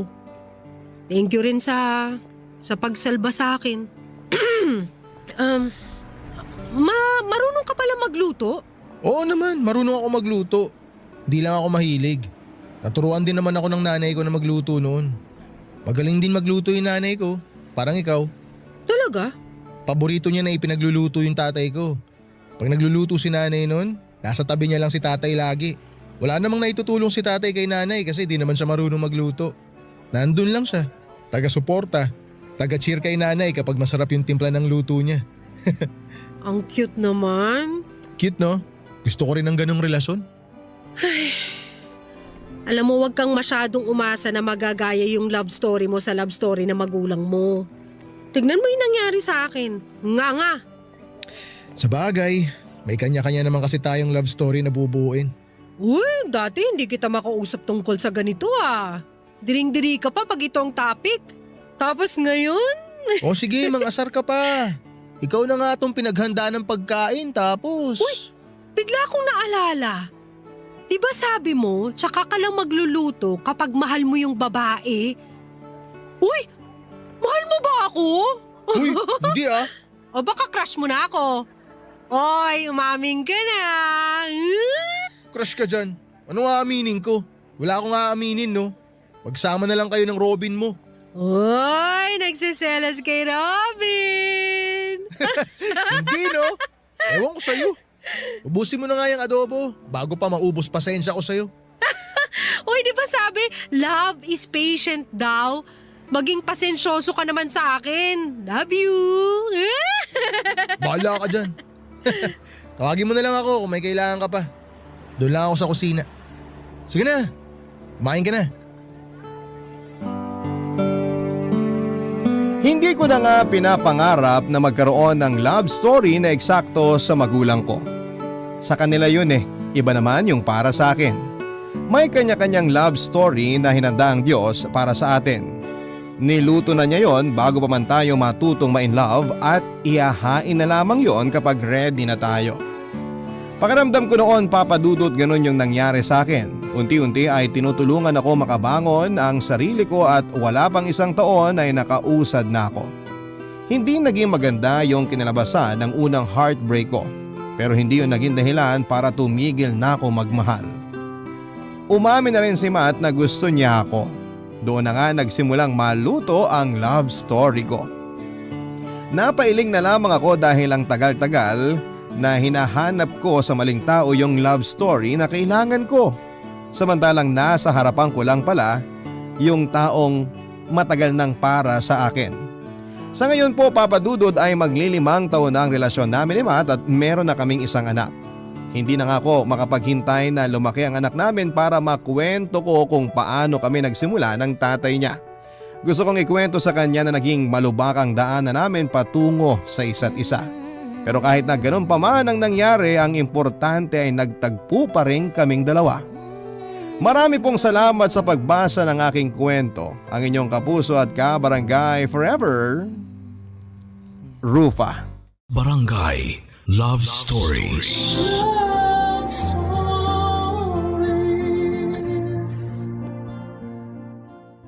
Barangay LS 97.1. 97.1. Number 1. Forever.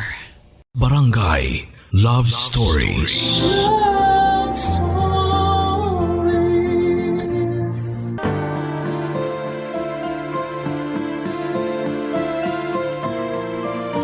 Karamihan sa atin, akala natin ay planado na natin ang ating hinaharap. Pero ang totoo ay hindi natin hawak ang kinabukasan at ang inaasahan nating mangyayari ay iba pala sa ating inaasam. Ikaw, kabarangay, nasubukan mo na bang ma-fall sa taong hindi mo inaakalang iibigin mo ng tunay?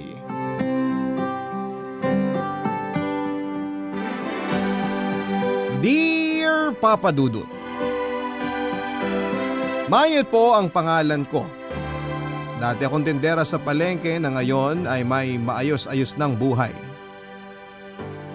Sa 33 years kong nabubuhay sa mundong ito ay never kong inakala na darating ang araw na sa Amerika ako titira.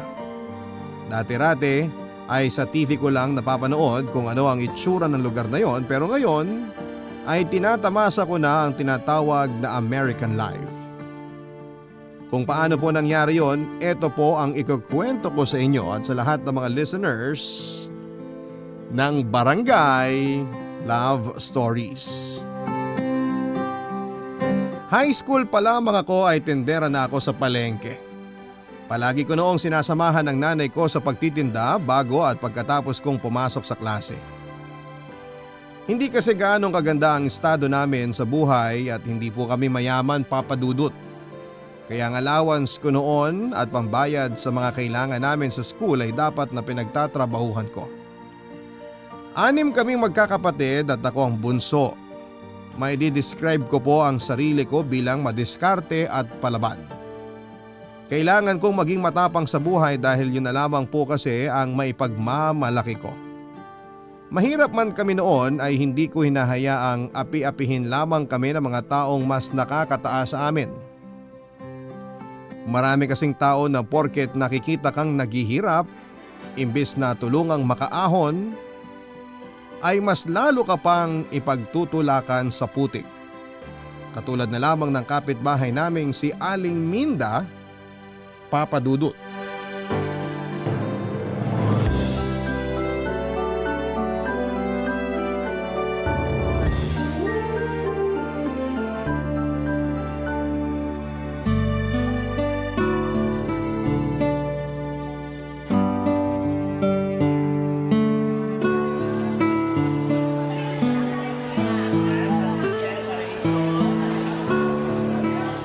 Ate, bili na po kayo ng bangus, oh. Fresh na fresh, mura lang. Aling Minda, naghahanap pa kayo ng isda. Sa amin na kayo bumili, bagong huli lang to mga to. Sigurado ka bang fresh yan? Baka tinda nyo pa yan kahapon, ha? Hindi po, fresh to mga to. Tingnan nyo, kahit amuyin nyo pa. Ay, ayoko. Masyadong malansa yan. Lahat po ng tinda naming isda fresh po. Check nyo po yung hasang. Mamula-mula pa. Makinang pa yung mata, oh. Diyan mo malalaman kung fresh yung isda. Eh, magkano ba ang 1 kilo niyan? Para po sa inyo 100 na lang. Presyong kapitbahay. Mahal naman? Grabe ang presyo, ha? Eh, mukha namang sobrang daming tinik niyang bangus ninyo. Lahat naman po ng isda may tinik eh. Kayo talaga. 50. Ay, discounted na po yung 100 eh. Lugi naman po kami kapag 50 ko lang ibibigay to. Sus! Eh, sa kabila nga, wala pang 100 yan eh. Pare-pareho po kami ng presyo rito. Kahit itanong nyo pa dyan sa nasa likod nyo. May bangus din sila. Mas mahal nga 1 kilo nila eh. Ay, wag na. Bibili na lang ako ng baboy. Eh, galunggong po, ayaw nyo? O ka ba kung kumakain ng galunggong, Mayet? Nung akala mo sa akin? Masarap naman po ang galunggong ah. Kung ayaw nyo, kunin nyo na tong bangus. Sige, 90 na lang. Ay, wag na. Masyadong malansay ang isda ninyo. Ang barat nyo naman po. May pambili nga kayo ng mamahaling kape. Ang sabi mo? Wala po. Sige po, bili na lang kayo ng baboy. Mas healthy. Ganyan ka ba makipag-usap sa mga customer ninyo? Lo, joke lang naman yun, Aling Minda. Masyado kayong seryoso sa buhay. Ganyan! Diyan kayo magaling. Pareho kayo ng ina mong si Elena. Hindi kayo marunong magseryoso sa buhay. Kaya anong napala ninyo? Mahirap pa rin kayo hanggang ngayon. Bakit naman po nadamay nanay ko rito? Oy, kanino ka pa ba magmamana kung hindi sa nanay mo, di ba? Mawalang galang na po, Aling Minda ha. Pero kung wala rin lang naman po kayo magandang sasabihin at hindi rin naman pala kayo bibili ng paninda namin, umalis na lang kayo. Hindi na nga kayo bibili, insultuhin niyo pa pamilya ko. Ano? Nasaktan ka, di ba? Kasi totoo yung mga sinabi ko. Wala ka kasing pinag-aralan, kaya ganyan ka kumakasagot sa mga mas nakakatanda sa'yo. Walang manners. Palibhasa, pabaya ang mga magulang mo. Wala nang patutunguhan ng buhay mo, iha. Forever ka nang magtitinda ng malansang isda. Grabe naman kayo. Kung ibuhos ko po kaya sa inyo tong 1 balde ng isda para kayo maging malansa. Gusto niyo ng respeto? Nek-nek nyo. Ang respeto, ibinibigay sa mga taong karespe-respeto. Hindi kayo yon. Aba, talagang lumalabang ka pambata ka ha? Nasaan na bang nanay mo? Sabihin mo, bayaran niya yung inutang niya sa akin. Kayo magsabi.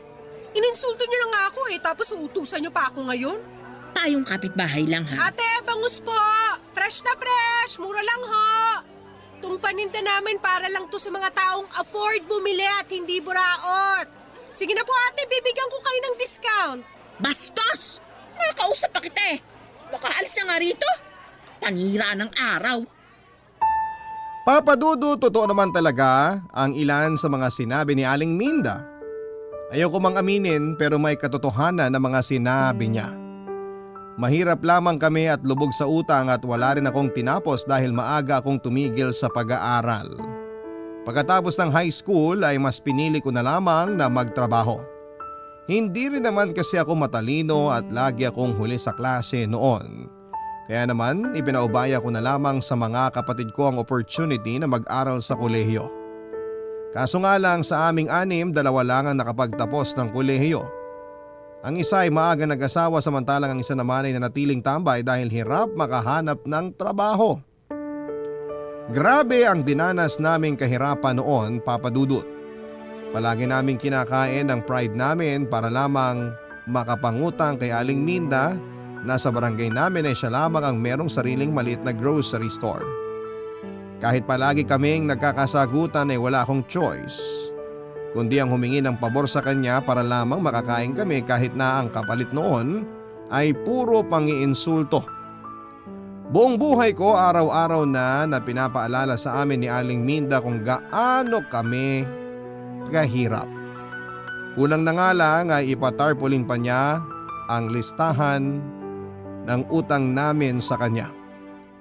Sa kabila ng lahat ng yon ay never akong nawalan ng pag-asa, Papa Dudut. Sa katunayan, mas nagkaroon pa ako ng motivation para mangarap ng mas matayog. Ipinangako ko noon sa sarili ko na hindi ko hahayaang manatili kami sa ganong klase ng estado. Ipinangako ko na balang araw ay yayaman din ako at idadamay ko rito ang buo kong pamilya.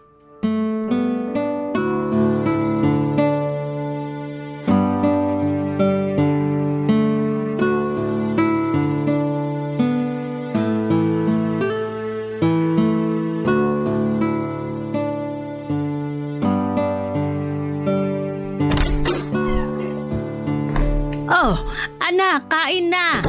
Saan ka galing? Bakit ka ginabi? Dumalaw lang po kina Jenny, nakipagtsikahan. Di bale, halika na, kumain ka na. Ipinagtabi kita ng ulam. Sige lang po, katatapos lang namin ni Jenny kumain. Nay, di pa ba kayo sawa dyan? Sawa saan? Dyan, sa ulam nyo. Lagi na lang tayo kumakain ng sardinas. Mamaya tubuan na tayo ng kaliskis niyan. Ba't naman ako magsasawa sa sardinas? Grasya to. Dapat nga magpasalamat pa tayo kasi may kinakain tayong ulam. Pero hindi ba kayo nag-asam na kumain ng mas masarap na pagkain? Lechon, chicken barbecue, bulaloy, mga ganong klase ng ulam. Siyempre gusto ko rin namang makatikim ng mga binanggit mo. Kaso nga lang, wala naman tayong pambili ng ganyang kamahal na pagkain eh. Kung sawa ka na sa sardinas, pwede naman tayong magluto ng instant noodles bukas. Tapos sa susunod na araw, pwede nang pitasin yung mga talong ni Minda sa bakuran nila. Humingi na lang tayo sa kanya, total marami naman yun. Minda na naman, lagi nga tayong pinapahiya ng babaeng yun. Tiisin mo na lang, siya lang din naman yung pwede nating mahinga ng tulong eh. Tumutulong nga pero lagi naman niya tayong inaalipusta. Hayaan mo na lang. Ang mahalaga, may nakakain tayo. Ay, kailan kaya tayo makakaranas ng magandang buhay? Pasensya ka na anak, nakahirapan lang din ang maipapamana namin sa inyong magkakapatid. Wala eh, hindi tayo pinalad eh. Kahit araw-arawin nating magtrabaho, isang kahig, isang tuka pa rin tayo hanggang ngayon. Ang sarap siguro magkaroon ng magandang bahay, no? Yung kahit ref man lang meron tayo para kahit papano makainom tayo ng malamig na tubig. Wala naman tayong ibang magagawa kundi manalangin na lang na sana maibigay din sa atin ang buhay na hinahangad natin. Basta promise ko sa inyo, yayaman tayo. Gagawin ko ang lahat para makaahon tayo sa hirap. Paano mo naman gagawin yon? Ako nga, yan din ang sabi ko sa sarili ko nung dalaga pa ako eh. Basta, kahit gaano pa yung kahirap, gagawin ko para lang makaangat tayo. Kahit pumatol pa ako sa AFAM. Huwag ka munang mag-asawa, anak. Mahirap magkapamilya kung wala ka namang pera. Siyempre, Nay, hindi ko naman tututuhanin yun. Ayoko rin namang gumamit ng tao para lang yumaman, no? Lalaban tayo ng patas para hindi tayo makarma. Tama yan. Basta patutunayan ko sa Aling Minda na yan na mali yung sinasabi niyang walang patutunguhan ng buhay ko. Balang araw, ipapamukha ko sa kanya ang mararating ko. Kapag ako talaga yumaman, magpapatayo ako ng malaking bahay sa harap nila para araw-araw niyang maaalala kung paano niya tayo maltratuhin. Paano ibibigay sa'yo ng Diyos ang kahilingan mo kung ganyan ang nasa utak mo? Mayet, mangarap ka para sa sarili mo, hindi yung nangangarap ka lang para makabawi sa mga tao. Nakakainis kasi yung kapitbahay nating yun. Lagi na lang ipinapamukha sa atin kung gaano tayo kahirap. Totoo naman kasi eh. Nay naman! Saka na lang tayo magmalaki kapag meron na tayong may pagmamalaki. Sa ngayon, magtiis muna tayo dito sa sardinas. Papa Dudut, biro lang naman ang sinabi ko kay nanay na kakapit ako sa AFAM o foreigner para lamang yumaman. Isa pa ay malabong mangyari yon dahil moreno ang tipo ko sa mga lalaki. Kailanman ay hindi ako nangarap na makapag-asawa ng Amerikano dahil gusto ko pa rin magkaroon ng asawang Pinoy.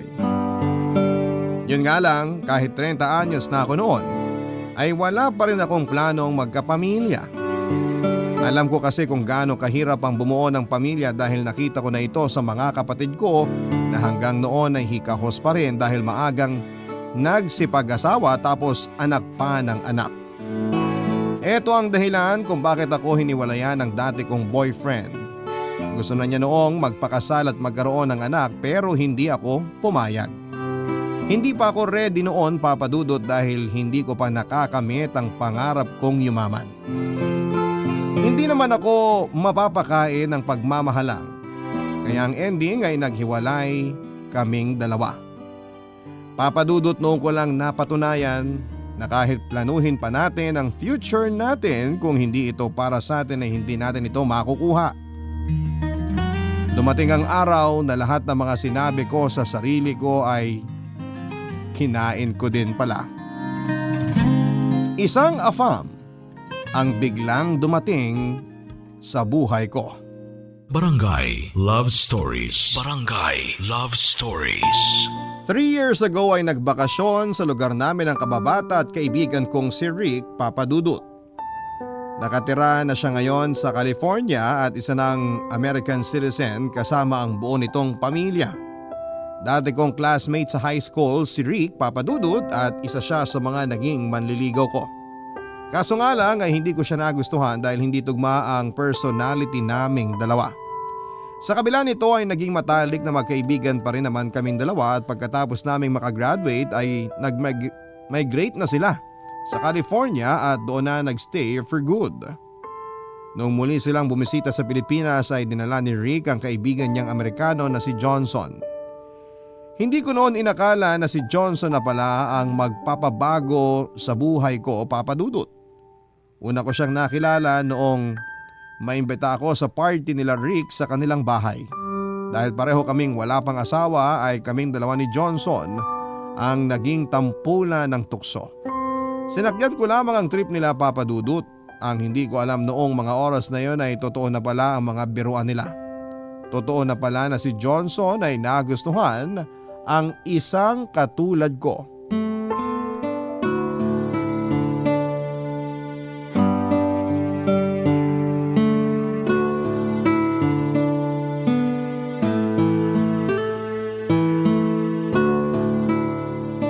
Mayet, uwi ka na? Oo, sana eh. Gabi na rin kasi. Hindi naman ako makapagpaalam sa'yo kanina kasi ang dami mong bisita. Huwag ka muna umuwi, ngayon na nga lang tayo uli nagkita eh. Pwede pa naman tayo magkita bukas o sa susunod na araw. Hanggang kailan ba kayo magbabakasyon? Mga 1 buwan siguro. Matagal-tagal din pala. Dito ka muna. Kwentuhan tayo. Ano? Kumusta ka na? Eto, maganda pa rin. Wala ka pa rin talagang pinagbago ah. Confident na confident ka pa rin. Siyempre, yun ang nga lang ambag ko eh. Pero totoo naman, maganda ka pa rin naman hanggang ngayon. Kung di nga lang ako taken, baka niligawan kita ulit eh. Hoy, magtigil ka nga. May asawa ka na't lahat, ganyan pa rin mga galawan mo. Tsaka isa pa, kahit noon at ngayon, hindi pa rin magbabago tingin ko sa'yo. Bakit? Ano ba tingin mo sa akin? Kaibigan lang. Oh, consistent ah. Ano ba kasing hanap mo sa isang lalaki? Bakit hanggang ngayon wala ka pa rin asawa? Hindi naman kasi ako naghahanap pa sa ngayon. Bakit naman? Wala ka bang mahanap? Hindi nga naghahanap eh. Ayoko muna mag-asawa. Tsaka na kapag mayaman na ako. Baka may alam kang trabaho sa California. I-refer mo naman ako dun oh. Nako, kung alam mo lang, mahirap lang din buhay namin dun. Kumpara naman dito. Mahirap kayo dun kasi mayaman yung bansa nyo, pero kung nandito ka sa Pinas, mayaman na ang turing sa mga tulad mo. Sige na, kunin mo ako sa California. Si Raulo. Kay Johnson ka magpatulong. Mas mayaman yun kaysa sa akin. Saan mo ba napulot yung kaibigan mong yun? Dormmate ko siya nung college. Mabait yun. Siya na lang kaya gawin mong boyfriend. Pinagsasasabi nito. Batukan kita dyan eh. Ayoko nga muna mag-love life na yan. Trabaho ibigay mo sa akin, hindi jowa. Kapag si Johnson ang inasawa mo, di mo na kailangan magtrabaho. Ipili talaga? Eh ano bang trabaho ni Johnson? Editor yan, kaya matalino at creative. May sarili siyang company. Maliit lang pero marami naman parokyano. Alam mo yung mga nag-i-edit ng video at pictures sa mga kasal? Ganun, yun yung business niya. Pwede ba mag-apply sa kanya? Mag-apply ka na lang bilang girlfriend. Sure ako tatanggapin ka niya. Isa pa talaga ha? Joke lang, ito naman. Namiss lang kitang asarin. Pero ito may sasabihin ako sa yung sekreto. Ano? Type ka ni Johnson. Di nga. Oo nga. Tingnan mo mamaya magme-message sa'yo yan sa Facebook. Ano ba yan? Bakit? Di mo ba siya type? Ayoko sa foreigner. Gusto ko purong Pinoy pa rin. Siyempre, makabayan tayo. Try mo lang. Mabait na tao yan si Johnson. Only child yan kaya pinalaki na maayos na mga magulang niya. Ewan ko sa'yo, Rick. Sige na, uuwi na ako. Bukas na lang tayo magkita. May lakad kami bukas, ipapasyal namin si Johnson. Sama ka? Sige, basta libre mo. Oh sure, walang problema. Ako bahala. Mas matanda ng 7 years si Johnson kesa sa akin, Papa Dudut. Matangkad siya, medyo malaki ang katawan at halatang may kaya dahil hindi sanay sa hirap ng buhay sa Pilipinas. Sa kabila nito ay totoo ngang mabait siya, pusong mamun siya pagdating sa mga hayop at mga matatanda. Hindi rin siya madamot kahit na halos buong barangay na namin ang nagpapalibre sa kanya. Open siya na kilalanin ang kultura ng Pilipinas at yun naman talaga ang nakakabilib sa kanya.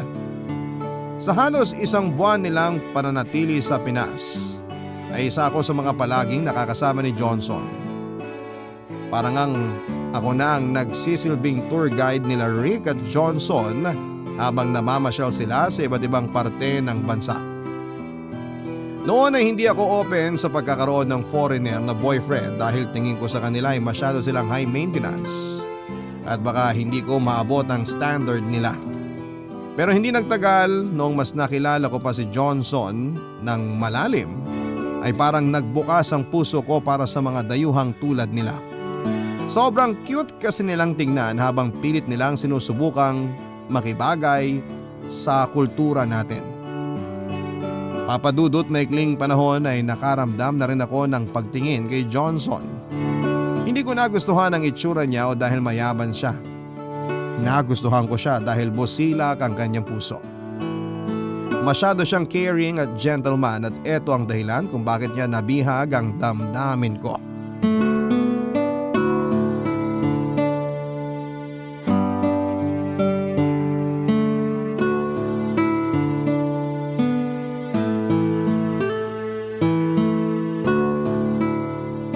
Nay, may tanong ako sa'yo. Ano yon? Gusto mo bang tumira sa Amerika? Amerika? Bakit mo naman naitanong yan? Wala lang. Naisip ko lang na kapag ba nabigyan tayo ng opportunity na lumipat sa ibang bansa tulad ni Rick, igagrab mo ba yun? Sa tingin ko, hindi. Bakit naman hindi? Mas gusto ko rito sa Pilipinas eh. Dito ako pinanganak. Dito rin ako dapat mamatay. Yun lang? Kahit mahirap ang buhay dito, mas gusto mo pa rin magstay dito sa atin? Oo naman. Marami na akong alaala rito eh. Dito na ako nakabuo ng pamilya, ng kaibigan at kung ano-ano pa. Sus! Takot lang kayo mag-English eh, kaya ayaw nyo. Isa pa yon. Pero sayang din yung opportunity kapag hindi kayo pumayag na tumira sa ibang bansa eh. Ang tanong, may opportunity ba? Paano kung meron? Meron? Paano nangyari yon? Nag-apply ka ba ng trabaho sa Amerika? Ay naku anak, congrats! Hindi po. Paano naman ako makakakuha ng trabaho sa Amerika eh wala nga akong tinapos? Ano yung opportunity na sinasabi mo? Si Johnson kasi, yung kaibigan ni Rick, naniligaw sa akin. Talaga?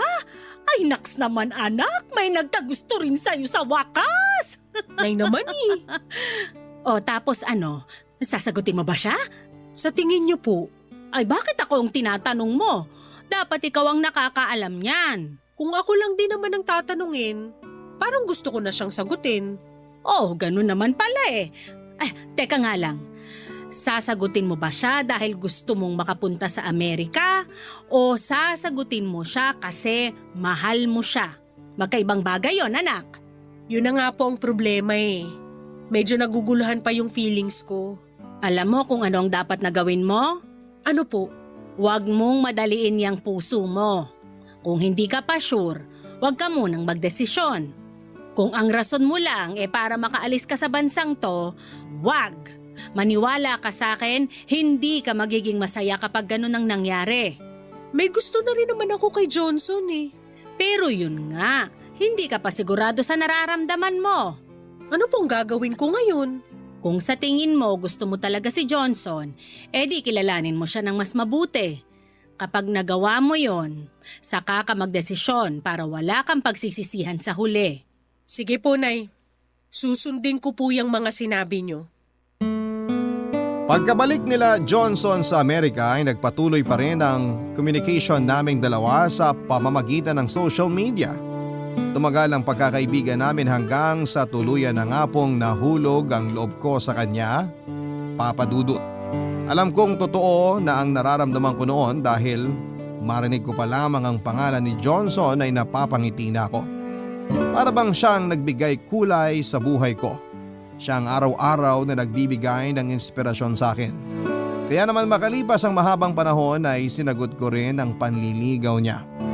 Simula noong maging kami ni Johnson ay ipinakita niya ang pagmamahal niya sa akin sa pamamagitan ng pagbibigay ng mga regalo.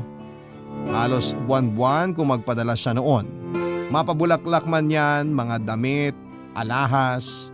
Hindi nito nakakaligtaang pasayahin ako sa araw-araw sa pamamagitan ng pagbibigay ng mga material na bagay. After a year, simula nung sagutin ko siya ay muling nagbakasyon si Johnson sa Pilipinas para i-celebrate namin ang anniversary naming dalawa. Nagulat na lamang ako noong bigla siyang nag-propose sa akin. Tinanggap ko ang alok niyang pagpapakasal, Papa Dudut. Akala ko noon ay sasaya na ang buhay ko sa bagong love life na natanggap ko. Yun pala ay doon na magsisimula ang bagong problema matapos akong pagchismisan ng mga tao na di umano ay kumapit daw ako sa AFAM para lamang makaahon sa hirap. Barangay Love Stories. Barangay Love Stories. Papadudot mula sa social media hanggang sa personal ay nakakatanggap ako noon ng panlalait. Isang Facebook page kasi ang nagpost ng wedding pictures namin noon ni Johnson nang walang paalam. Doon na po ako nakatanggap ng iba't ibang klase ng panlalait mula sa mga taong hindi ko naman kilala. May mga nagsasabing ginagamit ko lang daw si Johnson para makaalis mula sa kahirapan at kung ano-ano pa.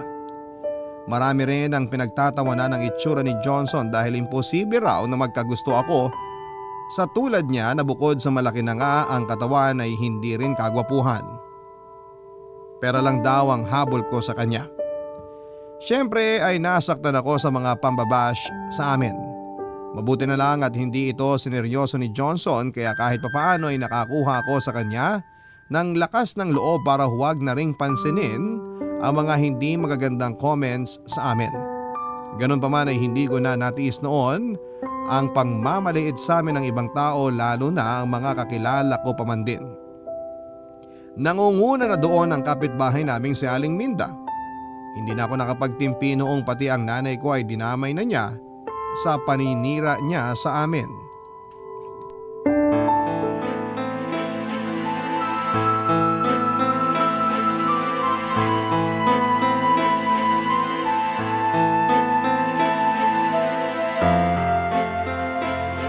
Aling Minda, mag-usap nga tayo.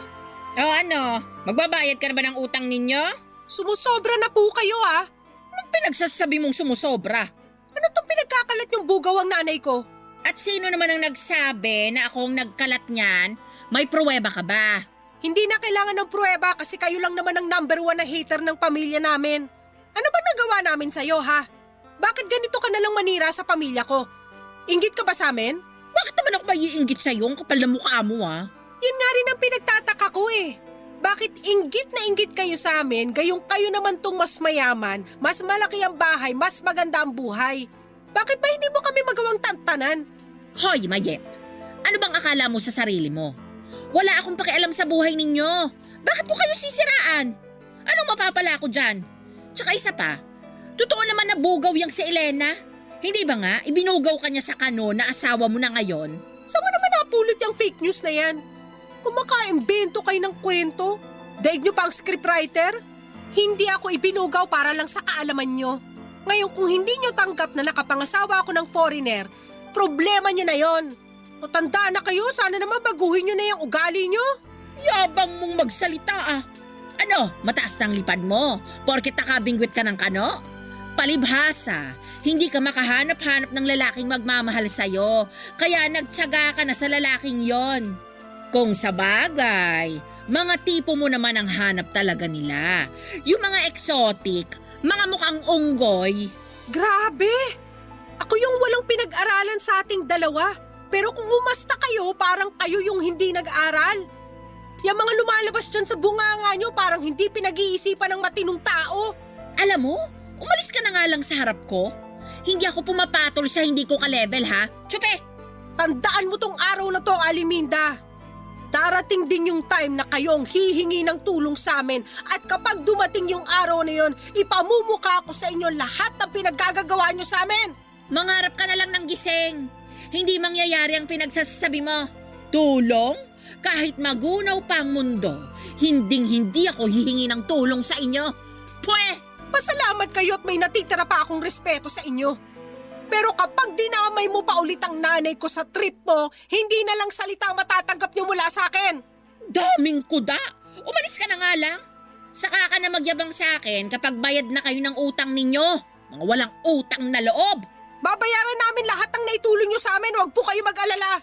Aba dapat lang. Hututan mo yung asawa mo para makabayad kayo sa utang ninyo. Mga peste kayo. Che! Mas peste ka! Uy, anak! Bakit ka nakikipag-away dito? Yan kasing magaling nating kapitbahay kung ano-anong pinagsasasabi. Hoy Elena, pagsabihan mo yung anak mo ha, walang modo. At ako pa talaga... Maya, tama na. Halika na, umuwi na lang muna tayo sa bahay.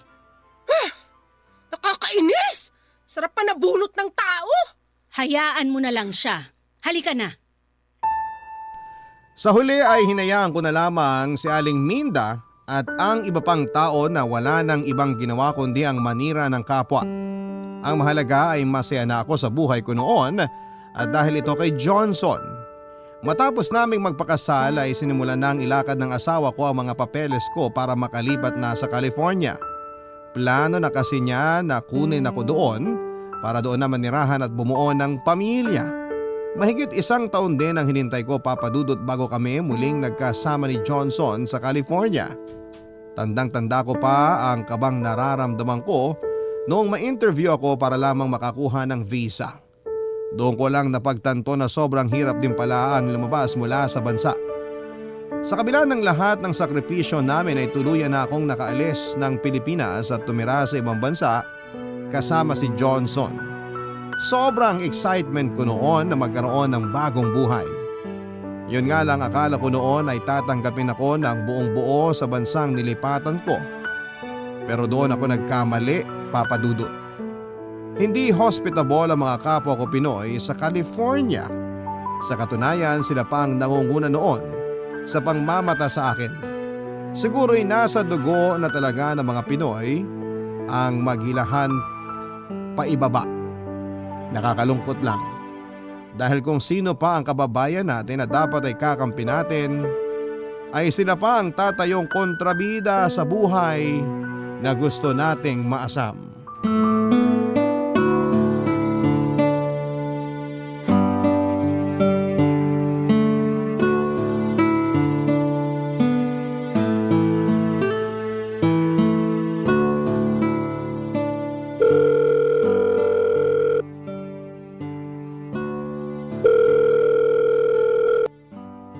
Hello, anak!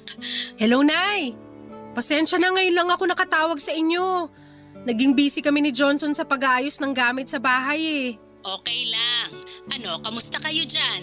Eto, sobrang lamig dito sa Amerika. Grabe, para kami nakatira sa loob ng freezer. Kung dyan sa Pinas, aircon ang kailangan, dito naman heater ang ginagamit.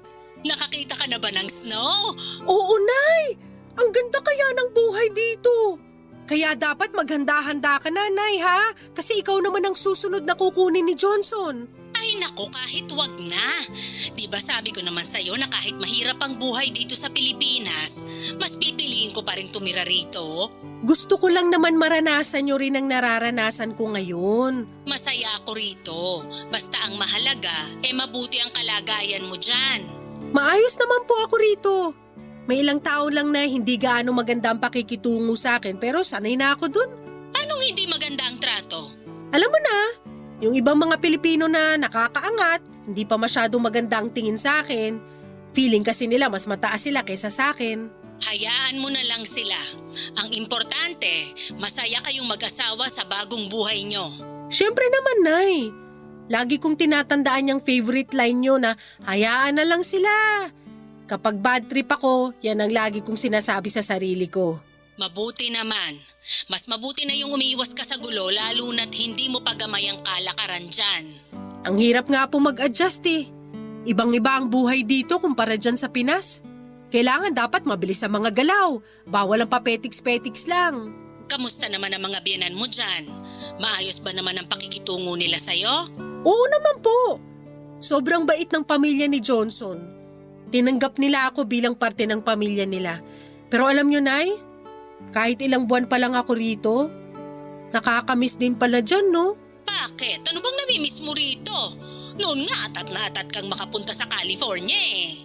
Nakakamiss yung kape sa umaga at mainit na pandesal. Miss ko rin yung mga marites na tambay sa kalsada tuwing hapon. Siyempre, miss na miss ko na rin kayo. Nakaka-homesick din pala pag malayo sa pamilya. Masasanay ka rin dyan. Opo, sinasanay ko na ang sarili ko. Naghahanap na nga ako ng trabaho kaso ayaw ni Johnson eh. Gusto ko sana na kahit nasa malayo ako makatulong ako sa inyo. Anak, wag mo na kaming alalahanin dito. May sarili ka ng pamilya. Yan muna ang priority mo. Bilang may bahay, trabaho mong alagaan ang pamilya mo. Ganon din ako. Trabaho kong alagaan ang pamilya ko rito sa Pilipinas. Kaya wag mo na kaming masyadong isipin. Mag-enjoy ka lang dyan. Basta, kapag nakapag-adjust po ako rito, papadala ako ng pera sa inyo. Tapos magpapadala rin ako ng balikbayan box na puno ng chocolate. Basta wag ka lang makakalimot magdasal, ha? Lahat ng problemang haharapin mo dyan, makakayanan mo sa tulong ng Panginoon. Opo, Nay. Masaya ako, anak, na sa wakas, giginhawa na rin ang buhay mo. Nangako naman po ako sa inyo, di ba? Nayayaman din ako balang araw. Yayaman din tayo. At ito na nga po yun. Papadudot ilang taon ang lumipas ay unti-unti rin akong nasanay sa buhay sa Amerika. Nakapaghanap ako ng sideline noon para makatulong kay Johnson pero hindi rin po ito nagtagal dahil ipinagbuntis ko pa noon ang panganay namin. After maganak ay naging stay at home mom na lamang po ako habang ang asawa ko naman ang naghahanap buhay para sa pamilya namin. Ang panganay namin ay nasundan pa ng 2 at sa kasalukuyan ay dinadala ko naman ang pang-4 naming anak. Masaya ako na agad na ibinigay sa amin ng Diyos ang buhay na matagal ko nang ipinagdarasal. Unti-unti ay natulungan ko si nanay sa Pilipinas na makaahon. Ipinaayos ko ang bahay namin at ngayon ay mas malaki na ito kesa sa bahay nila Aling Minda. Nakapagbigay din ako ng puhunan sa mga kapatid ko para makapagsimula ulit sila sa buhay. Ang balita ko ay patuloy pa rin sa dati niyang gawi si Aling Minda pero wala na kaming pakialam sa kanya. Bayad na kami sa mga utang namin kaya kahit anuman ang sabihin at ipagkalat niya ay hindi na kami naaapektuhan. Papadudot this year ay nakatakda ng lumipad si nanay papunta ng California. Matagal-tagal din bago namin siya napapayag na sumakay ng eroplano. Mabuti na lang at sa huli ay nagbago din ang isip nito dahil sa kagustuhan niyang makita ang mga apo niya. Papadudot, masarap ang mangarap pero mas masarap kapag tinatamasa mo na ang mga pangarap na ito. Sa tulong ng pamilya, determinasyon at tiwala sa Panginoon, ang mga pangarap ko sa buhay ay nakamit ko rin sa wakas. Ito po ang kwento ko, Papa Dudut. Sana po ay nagustuhan ng inyong mga tagapakinig. Maraming salamat po. Ang inyong forever kapuso at kabarangay, Mayat. Nagustuhan ng iyong napakinggan? Ituloy yan via live stream sa www.gmanetwork.com/radio. Barangay LS 97.1